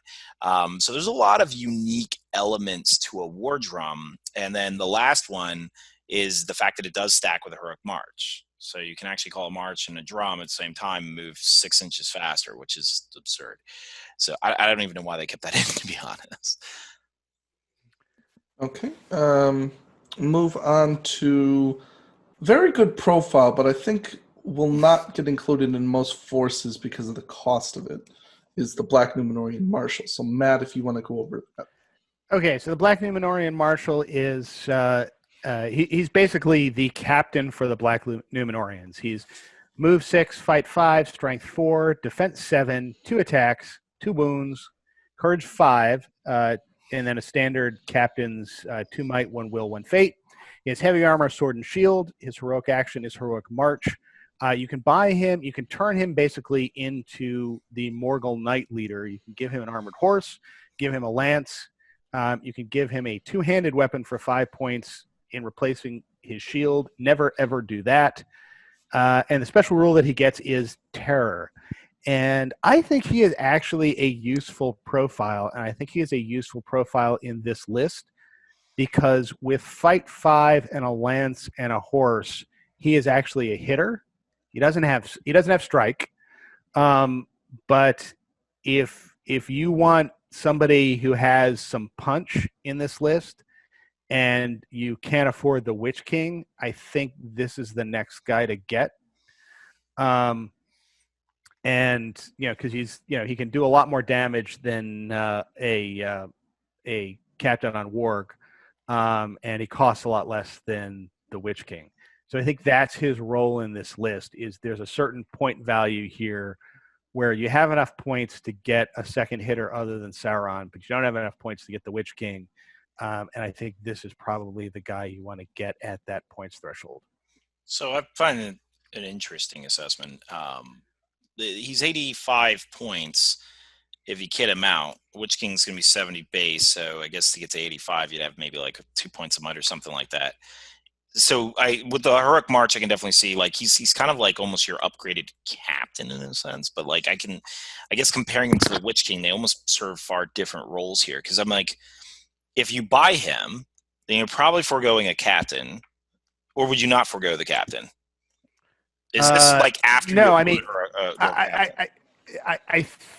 I think there are circumstances where you get him kind of instead of the Orc captain. Yeah. Because so that means he's blowing his might on march and moves, not on her combats. Yeah. I think that's probably right. I mean, he's just a guy that kind of sits there. Because remember, the alternative with the Witch King, he's a guy that just kind of sits there and kills. Yeah. And the alternative with the Witch King, if you're going to use him in this role, you have to buy him a horse. You have to buy him the Crown of Morgul. You have to buy him. You don't have to buy him the crown if you just want to relegate him to like a. But then you're not using him in this role, right? This role is somebody who can charge to combat. Okay, gotcha. Yeah. And by the time you're done, kind of kitting the Witch King out the way you need to kit him out to do this, you're up in the like 120, 130 point range, and which is significantly more than a Black Numenorian Marshal is. And the Black Numenorian Marshal is still a fight 5 guy with a lance that the Witch King doesn't get, who can charge in. So, at 85 points, he's a decent buy. I would just say for any player who's thinking about bringing him, you're going to have a temptation to want to call heroic moves just to simply charge. And I would say, remember this army centers around Sauron. So if the only benefit you're getting out of the heroic move is to get him to charge in and deal some damage, probably calling a heroic move for the wrong reasons. Also, he will have to stay kind of close to Sauron since you want the heroic moves to focus kind of around Sauron so he doesn't get bogged down or just, pinged with random stuff where he has to rely on a barge to get out of it. So just be aware of that those 2 points of might are, if you do not have another captain, then you're probably not using them to win fights or combats or to support himself. So just an interesting note on that. Yeah. One final thing is that when you take him, you need to make the comparison, because you're always going to be taking him an armored horse with lance. You need to realize that instead of him, you can also take an orc captain with shield and an orc captain without shield and get double the amount of might points and lose the hitting power. So that's always something, that's always a comparison you're going to want to make and say, do I really need this hitting power, or do I need the extra might and warband space to be able to fit everything I need to into the list? I honestly feel more often than not you're going to take the 2 captains or a captain and something else, even if it's only 1 extra might, like a shaman or something like that. I mean, the extra hitting power you definitely may want in Barad-dûr, but I'm just like, when I'm making the options, if you don't already have those other things, I think I'm doing what Evan's saying and just taking 2 captains or 2 of something else. Okay. The next profile is the Mordor Troll Chieftain. So, Devin, if you want to go over that. Sure. Also, just one last clarification from the last profile we just reviewed. Remember, we're saying this in context of the Barad-dûr list. So, like, when you hear our Mordor review, we're probably going to be in glowing review of these guys because it's a very different function for them. So, just keep that in mind as we keep going forward. So, the Mordor Troll Chieftain is 140 points. It's Troll Mordor Monster Infantry Hero. Move 6, Fight 7, Strength 7, Defense 8. 3 attacks, 3 wounds, courage 4, 2 might, 1 will, 1 fate. So just like a normal captain. And armed with a heavy armor and sword. has heroic strike and heroic strength, which is interesting. So even though it's like a chieftain, a captain type figure, he doesn't have march. He has terror and throw stones at a range of 12 and strength 8, which is always forgotten. So if your opponent wants to just stand around, you can surprise him with a big rock. So you have 5 up shoot value if he decides to shoot that rock. Quick take on it. He's going to be too expensive for you. In any other list, sure. In this one, I highly doubt you're bringing, like, at 140 points, if you could afford him and you already brought in the captain for the march and everything else that you need, I think it's a little tough. I think for 140 points, I'd rather get a Witch King who has 3 attacks and a horse mounted with all the magic gimmicks, or I think I'd rather get a catapult, which is 20 points more. I get that. But, like, maybe correct me if I'm wrong, guys, but are you seeing a real slot for him here? I mean, you can only at very high points. Yeah, you can pay a few points more than this, and you can get the catapult that comes with its own troll. Yeah, and then there's that. Yeah, you still have to keep the troll. Yeah. So, I think Matt, you may have broken up a little bit there. I'm not sure, but or maybe it's my internet. I'm having some internet issues here. So for those out there who are recording, please, or who are listening to this, please forgive us. We're recording on Christmas Eve, and apparently everybody else is on Zoom and on the internet on Christmas Eve. Oh, so, yeah, that makes sense. Okay, yeah, that's true. There's going to be some issues. Okay. I mean, there isn't. I can't think of anything except for maybe 1,000 points. But it's like Matt said. You already get a troll with the catapult. It's basically like, okay, you pay 100 points for the troll. Now I have a catapult for 60 points. And a catapult comes with a point of might. Yeah, yeah. So I don't really know a reason you take the troll chieftain in this list. Like I said, it's more valuable in the Mordor list. So. Pretty much it. When we go on to Mordor eventually, we'll talk about him. But now we're going to get onto the warriors. So the regular orc warrior, we've been over in the Angmar list. This is the bulk of your army. This is going to be pretty much everything. You're just using it to, deal with everything else while Sauron deals with, the heroes or whatever he decides he needs to deal with. It's just there to, So, I mean, I guess realistically with them, you're kitting them out, in my opinion, a little differently than you would in most other armies. Normally, you're going to do shield, spear, shield, spear. Here, I say save the points and don't even give them shields a lot of time. Now, I get it, the shielding option for if you need to stall out games or hold people back, that's certainly an argument against this. But I think the only thing I'd actually even take is spears and maybe only handfuls of those. And just because every point you save in these guys, you're getting another orc, and their whole function is really to just doorstop armies. But I mean, what are you guys thinking about that thought? I disagree. And the reason I disagree is because a lot of times with this list, you want to be fighting at range to maximize Sauron's long-range spellcasting for as long as you can. And you do not want to get into a gun battle with somebody with bows and not have shields on the front rank of your orcs, because you get mown down. They'll just shoot at the back rank. Well, yeah, but there's still guys in the way at least. Yeah, and not only that, but anything that's strength 4, which is much more prevalent nowadays, they're going to kill them half the time compared to a third of the time. So it just gives them a little bit longer staying power as well. Yeah, and if you're defense 4, you can very often find yourself in a position where you have to move to them, and this is an army where you don't want to have to move to your opponent. You want your opponent to have to move to you. Okay.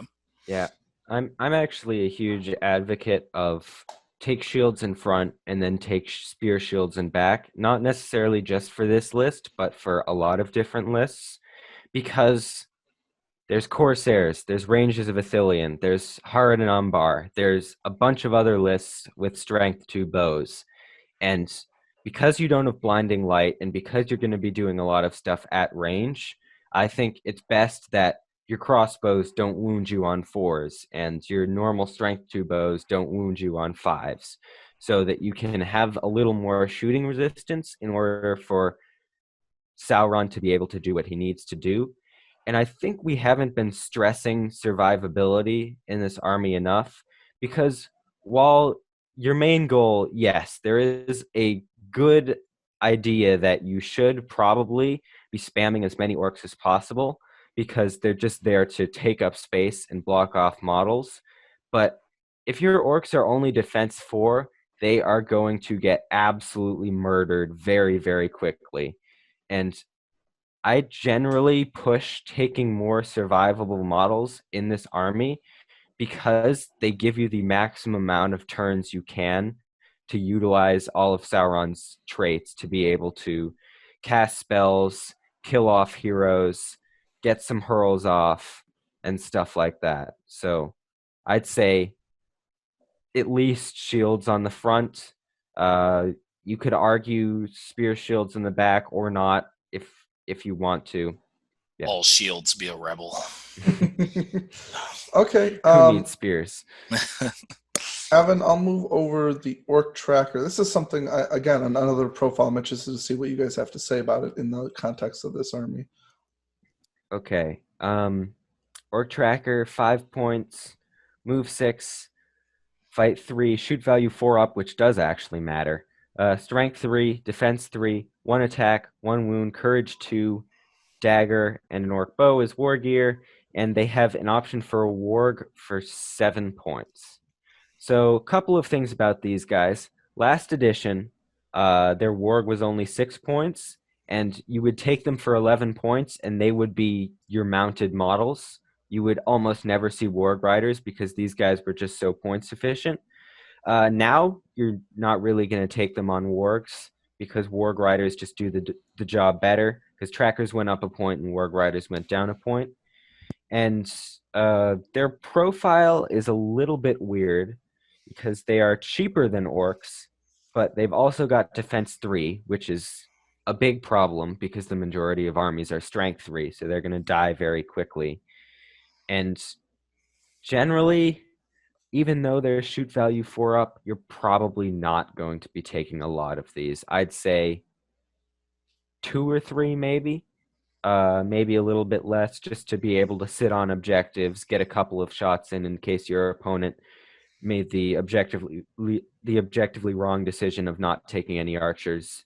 So they're there. You should probably take a couple. I would never take 33% of these guys to fill out your bill limit. Yeah, I don't think you want 33%. I think you probably want more than 2 or 3 in this particular list. Again, because this is a list that, because of Sauron's magic, will have a tendency to drag your opponent towards you, and you can get off more shots with these orc trackers than you would, I think, in a Mordor army, because the enemy is coming towards you, and and they have decent shooting ability, and they're also useful. By the way, you shoot at the enemy as he comes in. Once he comes in, they back up to somewhere around 5 or 6 inches behind the line. And the other guy's mounted heroes charge in and charge your front rank of orcs, and then you just move your spear supports away, and then your 5 or 6 orc trackers then all shoot into that combat. And if they kill your orc, that's great. There's no heroic combat, and they can occasionally shoot out the guy's horse. So I think, especially since they're only 5 points apiece, so they're a good way to kind of bulk out your numbers. I would want probably maybe half a dozen of these guys in a Barad-dûr army. I think it's worth putting them in. Actually, Go ahead, Doug. Well, I was actually just going to agree with Matt. In fact, I was going to literally say the same argument that he just said. So I have seen these very effectively used by the Scottish player Warhammer World, where he had like a third of these. And now it was a Mordor list, so to be fair, it was a different type of list. But I was shocked with the efficiency that he was like totally fine with shooting into combats and really disrupting things by doing that, especially just because his orcs were just not that precious to him. But also when I saw him doing this, one thing he would focus fire on was those combats that Matt just mentioned and stopping a lot of her combats. So I think what I get the whole point where like you'd rather have a regular orc than these guys. But I think what we don't consider is the fact that you can get a whole warband for 60 points. And yes, their defense 3 and their whole purpose is to shoot. But even if you threw them into combat, yes, they're going to get killed relative. It really allows you to bulk up your numbers. Are you agreeing with my point I made with Orc Warriors earlier, Tim? Are you on my side? No. What I would say is that obviously you're not taking this as your front line, but if you had them on your your ends to kind of get in behind it after you're shooting, you keep some behind to do the shooting that Matt mentioned, where you go on that point. But I just think for 12 of them for 60 points is just, I mean, obviously that's a lot, but it's really good, I think, for numbers. I mean, the other advantage over like an ordinary orc without a shield is these guys can shoot back. Yeah. Which the orcs with shields can't. They just kind of sit there and get mown down by the rangers. These guys will get mown down too, but at least they can take out some rangers, during that process, and probably points for points, they may actually be able to account for themselves. I mean, I personally would consider close to a warband, but I mean that I've never played the army before, and I love the idea of like with you having such limited might, and with you having such, your heroes aren't going to really be that great besides Sauron. I mean, you want numbers, and for how cheap and effective they are, I love the like a warband of orc trackers. But I mean, I've never played it, so maybe that is too many. But I would want at least 6 of these guys minimum, personally.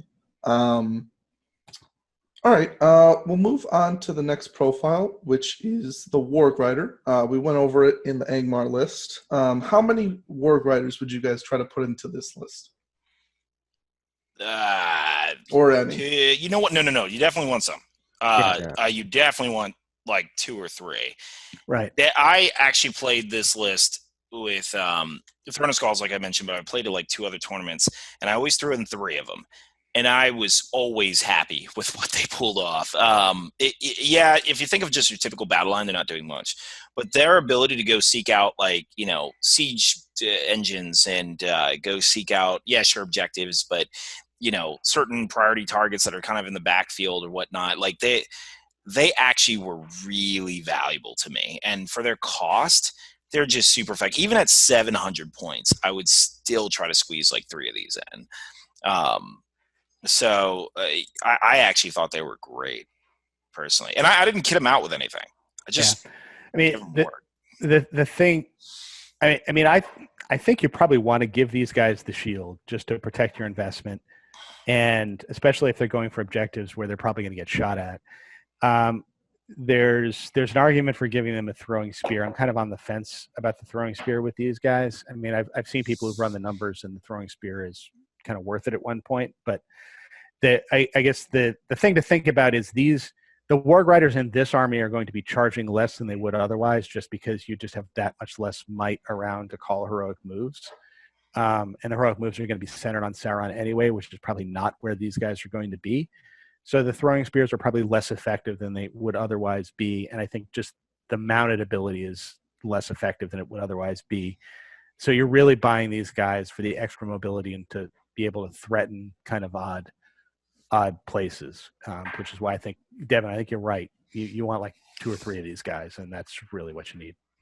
Yeah, and something I always push whenever you're creating a list is if you have the option to take a cavalry model, then take at least 2, because they add just another dimension to your army. They allow you to get at least some maneuverability, some increased hitting power in some areas, though that doesn't really matter. All you want with them is if you appear and reconnoiter and you're playing against another army, you want them to run off in their own little areas and then run off the board and get you some points. You want them to go and grab the back objectives in something like domination, grab the heirlooms and heirlooms of ages past. Just take 2 cavalry models. You won't regret it. Sometimes you can take 3 or 4 or maybe even more, but at least 2. And I think just to clarify off Evan's statement, I think he means reasonably priced cavalry models. Like there are some armies like Warg Marauders and stuff. It's not just an automatic default to take them. But I'm assuming you mean like 16 points or less, or like, is there a certain point threshold where you would advise like, okay, reconsider possibly? I'd say like even throwing in a couple of Rivendell Knights into a High Elf army where those guys are over 20 points, but I would still say at least 2 because they add so much to an army. Warg Marauders, I would say, I mean, there's an argument to almost always taking at least 1 because they're basically 4 models, well, 3 to 4 models where you can go up to something like Reconnoiter, dismount, and then run 3 or 4 models off the board and get so many points from that. So if you're taking a Moria army, I would probably recommend at least 1. I mean, the same goes for flying models. I would recommend, I'd say 1 if they're a bat swarm, and 2 if they're something like a warbat or a Crebain, where they're a little bit cheaper. I recommend 5 to 20. That's me with my flying armies. Yeah, good luck with that. Yeah, but as a general for rule, Devin's army, he recommends having at least 2 to 3 guys on foot. The rest should be flying. Yeah. Okay. We'll move on to Matt for the Black Numenorian. Now, this one out of the entire army is the one I'm the most interested in your opinion. Matt, Black Numenorian. All right, so Black Numenorians are move 6, fight 4, strength 3, defense 6, 1 attack, 1 wound, courage 4. So they're a fairly high courage figure for an evil list. They have heavy armor, sword, and shield. You can give them a war horn. You can give them a banner. You probably don't want to give these guys a banner because they're generally going to be fighting in the front rank. You give the banner to an orc with a spear and have them stand behind the Black Numenorian. And the special rule that they have is terror. So these guys, the Black Numenorians, are your basic terror wall troops. And they are pricey at 9 points a figure, as opposed to orcs that are probably going to be around 6 or conceivably 7 points a figure. But there is a build for this list and for a Mordor list where you want to spend some points on these guys and they become your front line.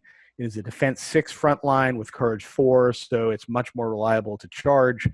And in addition, it's a terror wall that's going to be -1 because you've got the Dark Lord Sauron within 18 inches of just about everybody. So it's hard to charge. These are good guys to protect Sauron's flanks, so that he's not getting massed.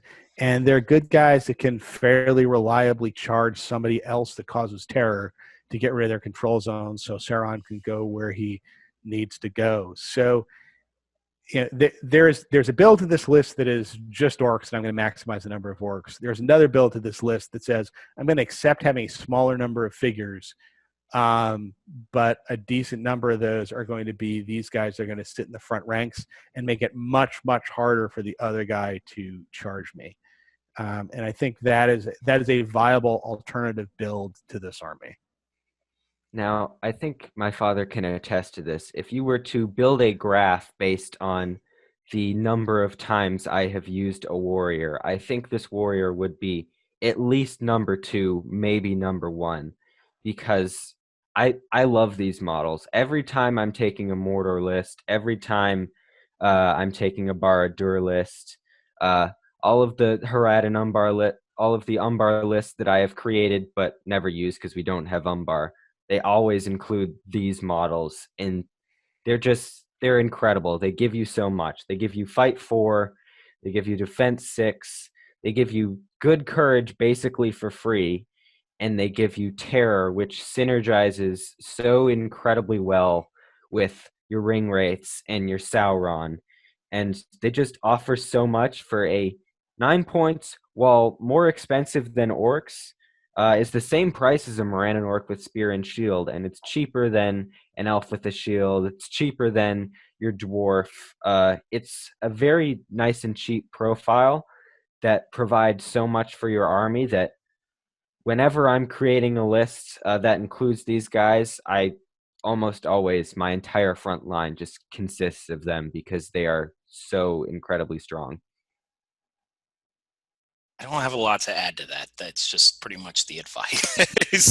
So I know it depends kind of on the points value, but are you more inclined to go all orcs or do the front row Black Numenorians, back ranks orcs with spears? I think it's. I know it's a tough one. It depends on whatever else you have in your army, because for every one of these you're taking, you're effectively reducing yourself by one orc, and not quite. It's about an orc and a half. Yes, 2 of these. Oh yeah, because orcs. I'm sorry, I'm thinking in context. I don't arm my orcs with shields, so 5 plus 5. But you guys have 6, so you're right. It's more like an orc and a half. I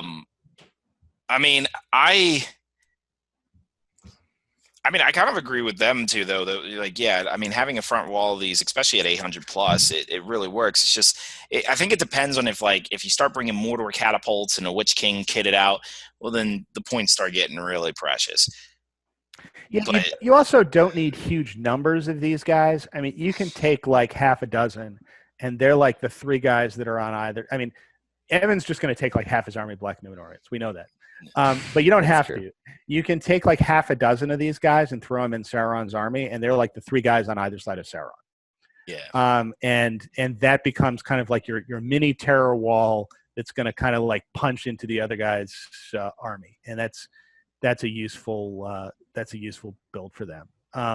The other thing to think about is when you start taking Black Numenorians, there are some other builds to this army that will go away. Like if the way you're going to fight this army is with the orc drummer, and I'm going to have this really mobile unit of orcs that's can swing to where I need it to go, you probably want less Black Numenorians, because the Black Numenorians don't benefit from the drummer.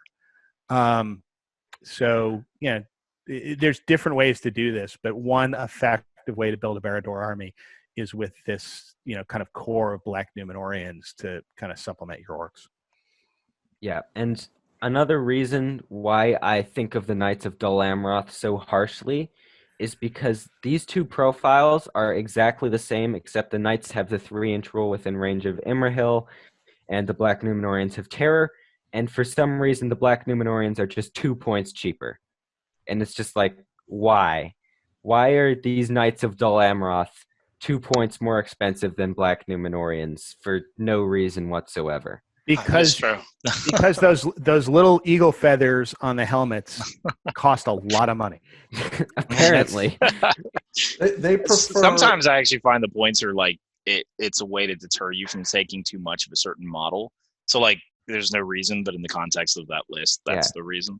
I actually checked the Knights of Dol Amroth, and last edition they were 9 points, and they didn't have that fight value special rule. So I think they gave them the fight value special rule, and then they panicked. They were just like, oh my gosh, we've got these fight 5 models for 9 points that are courage 4 and defense 6 and all of this crazy thing. So they're just like, let's throw some points on there to make them more balanced. And then they made it so you're almost never going to take Foot Knights of Dol Amroth in a fiefdoms list.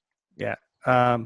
We can continue this discussion of the next profile, which is Mortal Knight. This is literally the same thing, where the Knights of Dol Amroth are 2 points more for absolutely no reason. But I know Tim, you love these models. I will also debate that, but anyway, Tim, do you want to do the? Well, I just want, for anyone who doesn't know, this is my favorite cavalry model in the entire game. I took 20 of these and 2 ring wraiths to Nova one year. I wanted to have an all cav Mordor, and I just love the appearance of these things, and I love the profile of these things. But there's a clear problem with them. So, Devin, if you want to go over the Morgul Knight. So, Morgul Knight, the problem is they're 18 points, and then they are men, cavalry warriors, fight 4, strength 3, 6 defense, 1 attack, 1 wound, courage 4. They actually have swords, lances, and shields, and an armored horse all kitted in to their price. So the only thing you can pay for is a war horn and a banner, which you will never give them. Yeah, unless you have 20 Morgul Knights and you don't have another character that can bring a banner. That's right. I did bring a banner. That's right. A banner was brought with that army. So Tim has challenged the response of why random characters that never carry banners have banners. And he has terror. So in the context of this list, once again, in a Mordor list, you would definitely take a few. I think in this list, you're trying to save the points where you can. You already know Sauron's doing most of your work. The Warg Riders are going to beat out these as your cavalry option in most cases, just because of the high points. Do I think they're effective for their points? I mean, honestly, 18 points for all that they bring to the table is actually really not that bad. I actually think they're appropriately costed. I just think that when you're already dumping 400 points into a required character, you're going to start wanting to save money. What do you guys think? I would consider at higher points levels, especially if you've got like a mounted hero, like a mounted Witch King on Angmar, taking one or two of these guys just to kind of flank the Witch King, because they do have a decent amount of hitting power. You're already getting the -1 to the terror rolls, and I mean that is what is really useful about these guys. Is having terror on a cavalry model is great because you can charge them in against some armies and be reasonably certain that you're not going to get countercharged by like 3 additional warriors. I mean, against some armies, it's not going to matter. You know, obviously against elves, they're probably coming in anyway. But the ability to kind of deter, have a cavalry model that's not necessarily going to get swamped is really useful. I mean, the person who really wants these things to work wants them to be cheaper, but of course that based on their profile and what they're given, they are pretty fairly pointed based on what they have. It's just, you know, there's almost no reason to go with a Morgul Knight when a Warg Rider is anywhere from 6 to 7 points cheaper and does the exact same thing pretty much, except for the lance and the except for charge. Too. I mean that's the other problem. The lance is huge, but again, it's no. It's the courage, right? I mean, the Warg Rider has courage too. If you're going in against somebody with terror, that Warg Rider is probably not. Oh, charge. Okay, I see. Okay, I see what you're saying. Yeah. Well, because the thing is, you know, when you compare it to a Warg Rider, right? The +1 obviously is great. It really is. But in a lot of situations, that +1 is going to be the equivalent of having strength 4. So they pretty much will, most situations, do the same amount of damage. And, you know, for 7 points cheaper to be able to do that, I mean, it's just so much more worth it to have a Warg Rider over a Morgul Knight. But I will always pray that these things in some edition get better and I can use them on spam so that I will have my favorite army. Because I've always wanted to do an all-cav Mordor where it works. But we'll move on to the next profile, which is the Mordor Troll. So, Evan, if you want to go over the Mordor Troll. Okay, the Mordor Troll. I don't like this model very much, but we're going to go over it. So it's 100 points. Obviously, it's a troll, it's a monster, and it's infantry. And it's got move 6, fight 7, shoot value 5 up, strength 7, defense 7, 3 attacks, 3 wounds, courage 4, and it has armor in either a hand-and-a-half sword, hand-and-a-half club, or hand-and-a-half hammer. I think you probably want to give them the hammer. Either that or the club. Never give them the sword, because fainting with a fight 7 model just is not a good idea. And they have the option to take a war drum for 30 points. And a quick thing to point out is this war drum doesn't affect Mordor Orc models. It affects all Mordor models. So it will affect Sauron. It also affects the orcs, which is, I think, what you Yes. intended to say. But yeah, so this affects your whole army, essentially. Yeah. And it also has terror as a special rule, as basically every monster does. And it has the same throw stones with a range of 12 and a strength of 8. I don't know why you would take this model. The war Especially, drum. Well, That's like the only war thing- drum. this The war list. drum's Yes. the only reason I can think of it. Yeah, The war there is a Yeah. build to this list where you take the Mordor Troll, you give it the war drum. You don't have anything else that like ties you down. It's not something where you really want to take a catapult, I think. But then the whole army can kite, and you have a 9-inch moving Sauron that basically is, yep, I'm going to cast my spell at your hero, my chill soul at your hero, and my army is going to move 9 inches away from you. And then you're going to chase after me, and I'm going to cast my chill soul at your hero, and my army is going to move 9 inches away from you. Whether or not that army in the end is a winner, and then you do that until you've reduced the enemy to a certain point, and then you charge in 9 inches forward and you go after them. But yeah, so that's a way to build this army. I'm not sure it's the best way to build this army, which is why you don't see it that much. But I think that's the reason for including the troll in this army, if you want to take the drum and do drumming shenanigans. I mean, I'm not saying you would choose this over the orc drummer, but one problem with the orc drummer is that your entire force in this army is moving forward 9 inches. Sauron's moving 6. So if you have a game where, let's say, you start up 12 inches apart, by 4 turns later where they're marching, they're in combat. Sauron's 9 to 12 inches behind everybody, so it's going to take him a turn or two to actually get into combat after his troops have already been there. Or, in theory, you make your troops wait and then take more arrow fire. So it's kind of nice to have everybody move together with the drum on the Mordor troll. Actually, it would be interesting to have a 500 point. Oh, actually, it'd have to be a 530 point. So maybe like a 550 point army that was just Sauron, the Mordor troll with a drum, and then spend 40 points on something else. And it's basically, I am just going to be moving Sauron 9 inches around the board. I'm going to kill your heroes, then I'm going to come in and slaughter everything else. That would actually be kind of an interesting. Just chill soul. Yeah. You just break the army, then move them in. All right. So if I go to a 530 point tournament, maybe I'll be taking that. Yeah. They happen all the time in Pennsylvania, I've heard, because they do wacky points values. Yep. Any other comments on the troll? I mean, it's 30 points less than a Mordor War Catapult, so take that as you will. In the Mordor War Catapult, you still get the troll, and you get the added addition of an entire siege engine. So it's tough to justify this over the Mordor War Catapult, but I mean, you could take this. Also, by the way, never take the troll without the drum if you're taking this list, because it's just not worth it. Okay. We'll move on to siege weapons. Now we got two more profiles. Both of them are siege weapons. This one you don't almost ever see, and I want to hear everyone's opinion on it because it is relatively cheap. Devin needs to talk. It's the best siege weapon in the game. He is the only one. He is the only one in the world who has ever taken this in an army. Go ahead. Y'all are all missing out. Yep. Devin, if you want to go over the siege bow. Shh. People.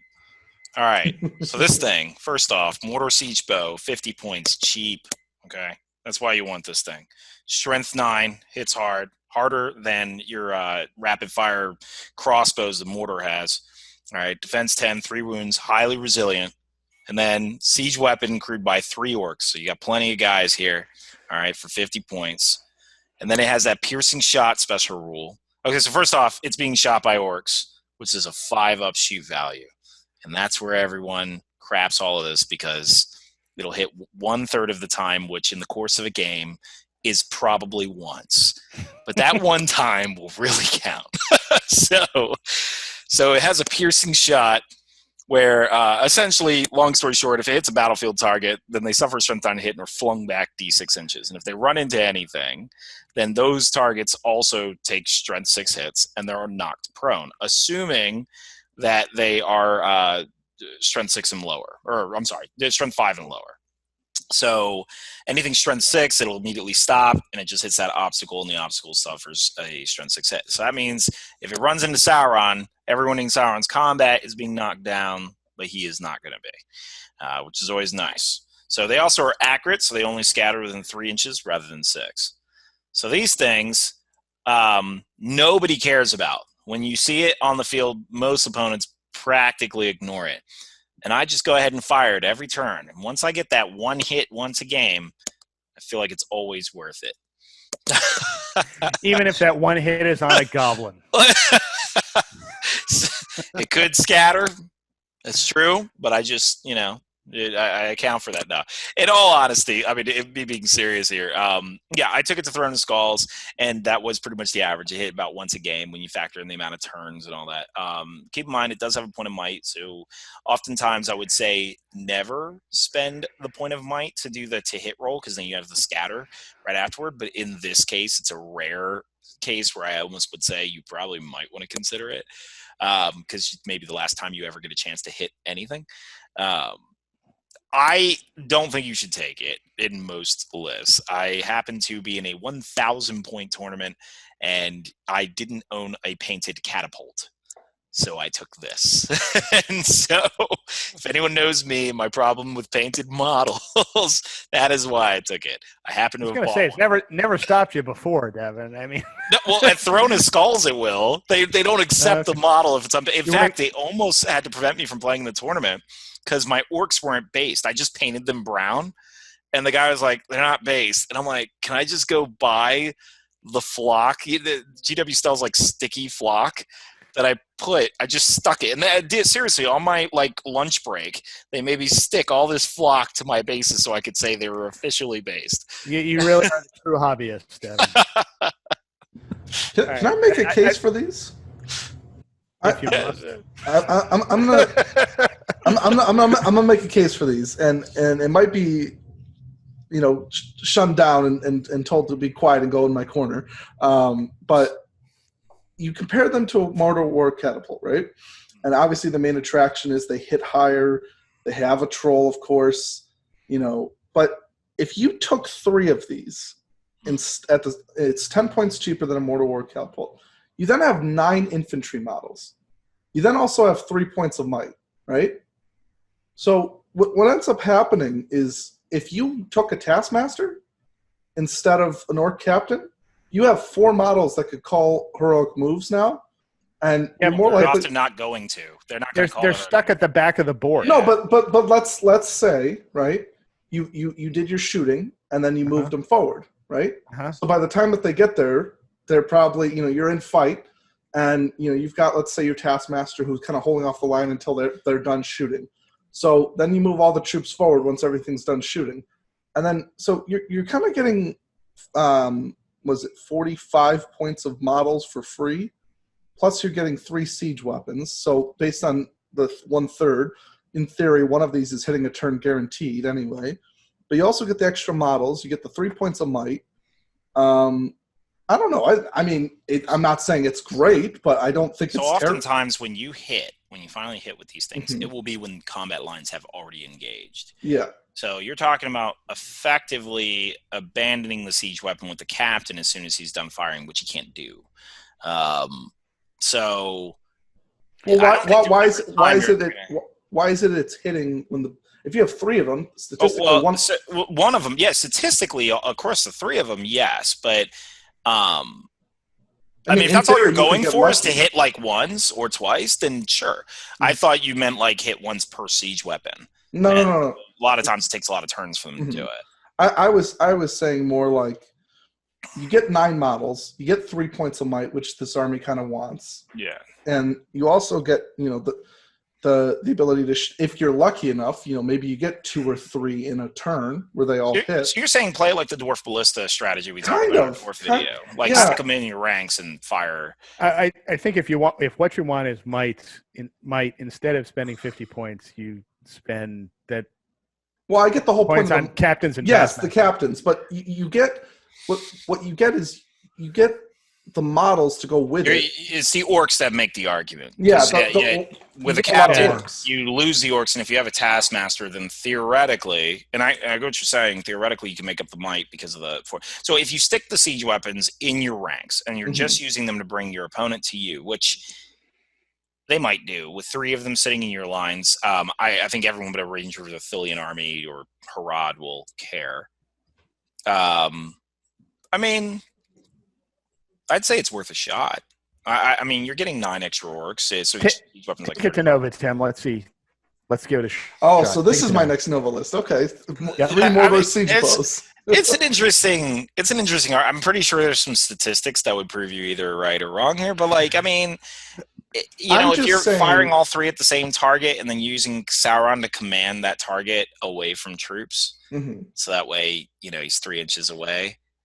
It's possible you might hit something with it. I'm just saying, I understand that I just think that there is a possible use for this when you consider the fact that you get a decent amount of things out of it, where you get 3 siege weapons, you get 3 points of might, and 9 models.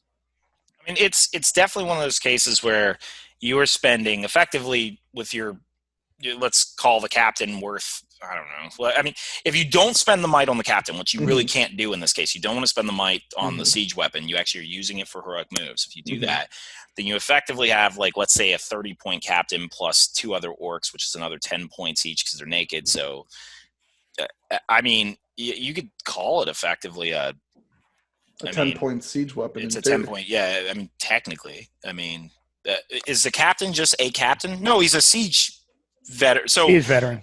So he's actually got worse stats than the typical captain, one attack and all that. Yeah. So yeah, it's probably more like a 25-point siege weapon. Well, what I'm saying though is, if you took a taskmaster to go with it, then you have, you can call multiple 35-point siege weapon. Then you have 4 points of might for heroic moves, which is obviously 2 captains. But then you also increase. You're telling me you're not going to spend that might when you eventually hit somebody, or to try and get that forward. Well, I mean, you might in that. Well, situation. In that case, it might be worth it if you're trying to. So I wouldn't. In that situation, I probably wouldn't spend the might to hit. At that point, you are knowing your siege weapons are only there to cause fear and panic and bring your enemy to you. Which, it's kind of a weird statement to say, because I feel like if you were bringing them to you with the siege weapon, you're probably already doing it anyway with Sauron. Because if someone has a lot of shooting, like I'm thinking an elf in an army with like 10 bow shots, maybe they'll be okay with hoping you never roll to hit and scatter against their heroes. I guess they would move to you. Yeah, I suppose an elven army would move to you if they saw 3 siege weapons sitting across the field. So the chances that their heroes get all wiped out is reasonable. This is the only case I can make for these things, but I can see somebody doing this and being like, okay. In lieu of a siege catapult. Yeah. So we're talking higher points. Yes. So I could see the argument. Honestly, I could see the possibility. This is one of those things where I'd want to try in a tournament before I ever gave advice on a competitive podcast. Yeah. I know with my 1, it wasn't enough to drag anyone to me. But with 3, in fact, sometimes I just didn't care, and I ended up walking the thing to them. But with 3, it's possible. I think I'm trying to remember what I had in that list. It was like 1,000 points. And it was really hard to fit things into the list, but I mean, yeah, maybe. I would say, Tim, give it a shot. There's some merit to the idea. Okay. We'll move on to the last profile in this army, which is the Mordor War Catapult. So I will move that over to Matt. Alrighty. So the Mordor War Catapult is, I think, arguably the best siege engine in the game, if you can afford it. So it comes with 160 points. So it's expensive, but it comes with a lot. So it is the weapon itself is strength 10, defense 10. It has 4 wounds. It is a large siege engine, which means that basically large siege engines only take 1 hit if they're stuck with another siege engine. So it's pretty good in counter battery fire siege engine to siege engine, although there's no scatter if you hit it. It's crewed by 3 Mordor Orc warriors with armor and sword, and a Mordor troll. And one of the orcs is a siege veteran, of course. The orcs are standard orc profiles, with the exception that for some reason they have a courage of 3 as opposed to 2 for ordinary orcs. The troll is a standard troll profile, and we'll get to his effect in a moment. So the options you can get an Orc Engineer Captain for 40 points, which you will never do. You can buy Flaming Ammunition, which allows you to reroll 1s to wound for 15 points, which again you will probably never do. It has Severed Heads for 5 points, which you will probably always do. So Severed Heads, for those who don't know, give you the option of, instead of flinging a rock, you can fling Severed Heads. The Severed Heads lose the ability to auto kill somebody with a strength 10 hit when the rock lands on somebody. Everybody within the 2-inch blast radius takes a strength 3 hit. The benefit is the enemy figures, not your own figures, also take a courage test. And if they fail the courage test, they run away. So what the severed head options give you is, when you say run away, die. Yeah, Like, you remove them from the board. Yeah. Because I want them thinking like instill fear, they run away. Yeah. They run away, yeah. No, you remove them from the board as casualties. So a severed head option allows you to do is, first of all, it can just do a tremendous amount of damage on its own to low courage armies, particularly when Sauron's aura of -1 courage overlaps them. But also it gives you an option to continue firing when the enemy gets close to you. Because this weapon, well, I suppose we should put a pin in that and we'll get back to it. Then let me talk through the special rules here. It has indirect fire, so it always fires using the rules for volley fire. For volley fire, you do not need to have a direct line of sight to the target. You just need to have somebody in your army with a line of sight to the target. And he gets on his radio and calls back to the war catapult and directs fire from the war catapult onto the target. We don't quite know how that happens, but it does. And the catapult never takes in the way tests, although there is a peculiar rule if somebody's like inside a building with a roof over his head. But that is a squishy rule. And one I can take direct credit for getting added to the game. The next rule that it has is area effect, so that if a stone drops on somebody, that guy's going to take a strength 10 hit. If he takes the wound, it will, unless he fates it away, he will auto die, which is the effect of all siege weapons. In addition, everybody within 2 inches suffers a strength 5 hit and gets knocked down. And I'm not actually seeing that in the rule. I wonder if that's The knockdown part? the knockdown part is FAQ'd. Okay, good. Okay. Yeah, because I was going to say, I know that's in there. There's a wall breaker special rule, which only affects sieges, so we'll just move on from that. And of course, you get the troll. So if the troll does not count as a crew, so you need 2 other guys, 2 orcs standing next to it to actually operate the thing. But as long as they are there, if the troll is adjacent to the siege weapon, the siege weapon gets to reroll both its 2 hit and its on target die roll, which makes this almost, it's going to hit 75% of the time. And if it's going to be on target 1/3 of the time, and if you still have your point of might, quite. I think so. No, 1 out of because 6, and then 1 out of sometimes you 6. succeed. So if you're rolling a 4-up, if you roll a 4-up, then you don't roll. But if you don't roll a 4-up, only then you get the re-roll. So it will be half of that remaining half. So 75% is correct. But right, okay. Yes. All right. When you need 6, just coming out of high school. It's 2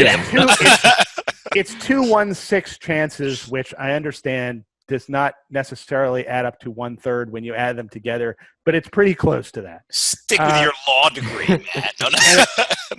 and it goes up when you have the point of might that you can spend from the siege veteran. You get to almost a 2/3 chance to hit, because you can make the 5, or I'm sorry, to be on target, because you make the 5 into a 6. So this is a devastating hero killing weapon, because you can get it on target most of the time. The severed heads ability gives you the ability, once the battle lines close, you want to switch over from shooting. Generally, you want to switch over from shooting with your stones, which will tend to kill your own figures fairly often, to severed heads. Your guys in the blast radius will still take the strength 3 hit, but they don't take the courage test, which the enemy will still take. So you can shoot this thing into combat pretty effectively, knowing that the courage tests are going to take more of the enemy out than you're going to take from casualties, which is kind of the useful effect of that severed heads. Can I just point out? I want to make sure that has this been FAQ'd on the under troll? It says see page 119. I'm assuming that's a mistake because that's the troll chieftain. So I'm assuming it's page No, 1 it's Of the rules manual. Yeah. Oh, it's okay. Okay. Gotcha. Yeah, Okay. there's a special rule in there that says what the troll does. That's Gotcha. the re-rolling thing that Matt was talking about. Okay, Yep. so No. that just happens to be a weird coincidence where that Which is so weird that they added a special rule for that, considering this is the only catapult in the game that has this. So I'm just like, just Yeah. put it here. Well, they added a special rule for survival instinct for Shelob, and she's the only one with that too. None of the Somebody else has a survival instinct? Oh wait, a dragon. Does the dragon Yeah, have it? dragon. Okay. Yeah, dragons I have stand it. corrected. Yep. No. And then the But Mumak has a similar style rule, but it's Yeah, not but the it's same. not the same special. Oh, rule. by the way, one thing. Oddly enough, the troll profile in the catapult is not identical to the Mordor troll profile. It has courage 3 instead of courage 4 for some reason. Okay. Yeah. So So I mean, it's Explain almost never going to come into effect, but keep that in mind. Explain to me though how it has defense 7 when clearly the regular Mordor troll has clear armor. It's kind of interesting because it says no additional war gear or no, but so that means it keeeps also the clubs too. It's got a big rock it's holding in front it of just it. blocks. Yep. Yeah. So yeah, it keeps the same stats. I mean, obviously, this we've covered this so many times in the episode. Higher points, yes. Lower points, no. Like that's pretty much simplistically, but it's not an auto include. So It's not an auto include. Yeah. It does synergize with Sauron pretty well in a way that I think we'll reserve to when we talk about army lists in just a minute. And if you bring this thing, then you're probably not bringing the more expensive options like Morgul Knights and Witch Kings and such. You're probably sticking with your captains. Maybe not. Okay. Well, there you go. And that's the nice thing about Barad Dur. There's so many ways to get this list out that, you rarely will see 2 Barad Dur armies that are the same. And I really appreciate that because some armies, it's like there's one way to do this the correct way, and that's this way. And this one is not like that. Yeah, there are many different ways to skin the Barad Dur cat. All right, and now we're going to go over a couple lists that Matt and Evan have gone and made for us. So, Evan, I know you made an 800-point list. So what was that? Okay, so for my 800 points of Barad-dûr, shockingly enough, in my first warband as my army leader is in fact the Dark Lord Sauron. And in his warband, I have 10 Black Númenóreans, 9 Orc Warriors with Spears, 1 Orc Warrior with Banner, Spear, and Shield, and an Orc Tracker. In my second warband, I have the Mordor Orc Taskmaster with 6 Black Númenóreans and 6 Orc Warriors with Spears. And then in my final warband, I have an Orc Captain on Warg with Shield and 2 Warg Riders with Shield. And that rounds off my list. In total, just double checking here, it's got 38 models. It's got 16 Black Númenóreans because I always have to have most of my army be Black Númenóreans. And it's got Orc Spear supports. It's got 1 Orc Tracker in there just in order to give a little bit of bow fire, and then a couple of Warg Riders and a Captain on Warg to get a bit of hitting power. So the only really questionable thing in my list is the Mordor Orc Taskmaster. I decided that I probably wanted to go full out as many might points as possible, so I took him along with my Orc Captain, because taking an Orc Captain instead of him averages around 4 might, and taking him with the Orc Captain averages around more like 5 or 6. So I wanted as much might as I could take. So And I that's think basically the normally list, having yeah. 38 models would be an issue, but given you have so many to defend 6 and you can't be broken under normal circumstances anyway, then that, obviously that makes the list pretty solid. I mean, you are definitely going the approach of the only one killing is Sauron. For your 800, well, theoretically, I mean, your Black Númenóreans can do some work because they can win fights more often than Orcs can. But yeah, no, I mean, obviously, like from my perspective, I'm like, I think people are going to have a hard time chewing through that front rank, and so that makes it even more difficult to break you. So I think the whole Black Numenorian, half Black Numenorian route for Barad-dûr is actually interesting. And so I think the only questionable thing was the Taskmaster. So I would take this exact list if I was taking Barad-dûr at 800. I love it. I love it personally a lot. I like the Taskmaster. I always think like what Evan said, you need might to call the moves for, and like he said, on the average, you have 3 chances in theory to get a 4+. You're almost not guaranteed, but you're more than likely to get at least 1, so you've equaled out your captain there. And then you're probably going to get maybe 1 or 2 more, so you're getting more might than you would normally have, so you can move more. You got the Warg Riders to get around, the front line to hold the line while Sauron does whatever he wants. How many wargs did you have? 2 wargs and a captain on warg. So I would genuinely consider taking this. I probably would take this if I took Barad-dûr at 800 points. Cool. All right, so I did 1,000-point Barad-dûr list. And warband number 1, surprising no one, is the Dark Lord Sauron. And with him in his warband are 3 orc trackers, 1 orc warrior with a spear and a shield and a banner, 7 Black Numenorians, 5 orc warriors with sword and shield, and 8 orc warriors with spear. So that's 24 guys in his warband there. Warband number 2 is the Mordor War Catapult, and it comes with a siege veteran, 2 orc warrior gunners, a Mordor troll, and of course I bought the severed heads for it. Warband number 3 is the bully's little friend, the Witch King of Angmar. And he is on horse. He has the Morgul crown, and I gave him 3 will, 2 fate, and 3 might, 2 will, and 2 fate. So he comes in at a total of 12 will. In his warband, he has 1 Morgul knight. He has 6 orc warriors with shield. He has 5 orc warriors with spear. He has 1 warg rider with a shield and throwing spear, and he has 2 orc trackers. So this is a distance Barad-dûr list. The point of this list is basically to do the killing at distance and drag the enemy toward me, which is why I threw in a few arc trackers to get additional shooting on the way. And the idea here is to maximize the Mordor War Catapult as much as I can on the way in, as well as the 2 casters. So I've got 2 casters who can do a couple things. They can compel enemy heroes outside, away from 3 inches of their friends, which means that the catapult can then land on their head and kill them. They can 3 inches. 3 inches. Okay. Yeah, I know the compel moves in 3 inches, but then the scatter. Oh no, I'm sorry. The scatter of the catapult is 6 inches. So I gotta move them. If they're on horse, on horse, is where this is. But you're right. I got to move them more than 6 inches away. I can also drain. I have 2 shots a turn to drain courage, which, especially with the lower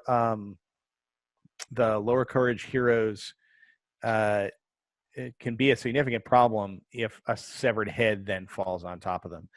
So if you hit somebody with, if you hit a hero who's, courage 5 with 3 drained courage, he's down to courage 2. He gets the -1 from being near Sauron, and a severed head drops on him. There's a significant chance he's just going to give up and run away. So that's another option with these guys that you can use.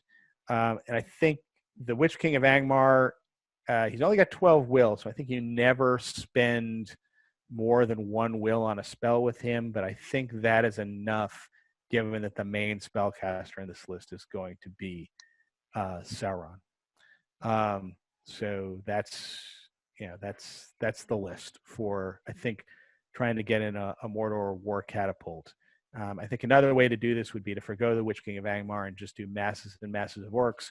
But I think at 1,000 points especially, you want a second threat other than Sauron. so that the enemy can't just kind of basically send a bunch of guys to tie up Sauron and go and do something else someplace else. And I think the Witch King has enough oomph in this list so that I can threaten credibly someplace else other than where Sauron is.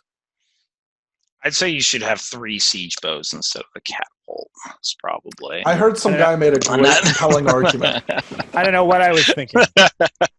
No, I mean, honestly, I guess as a final thought, both lists are really obviously solid. I mean, one thing I actually want to point out that we didn't say this whole podcast is that the inclusion of the banner. You both have one. And I know it's higher points. You usually will have a banner at those levels, but I actually think there's like no points level reasonably that you shouldn't have a banner in a Barad-dûr list just to at least assist with Sauron.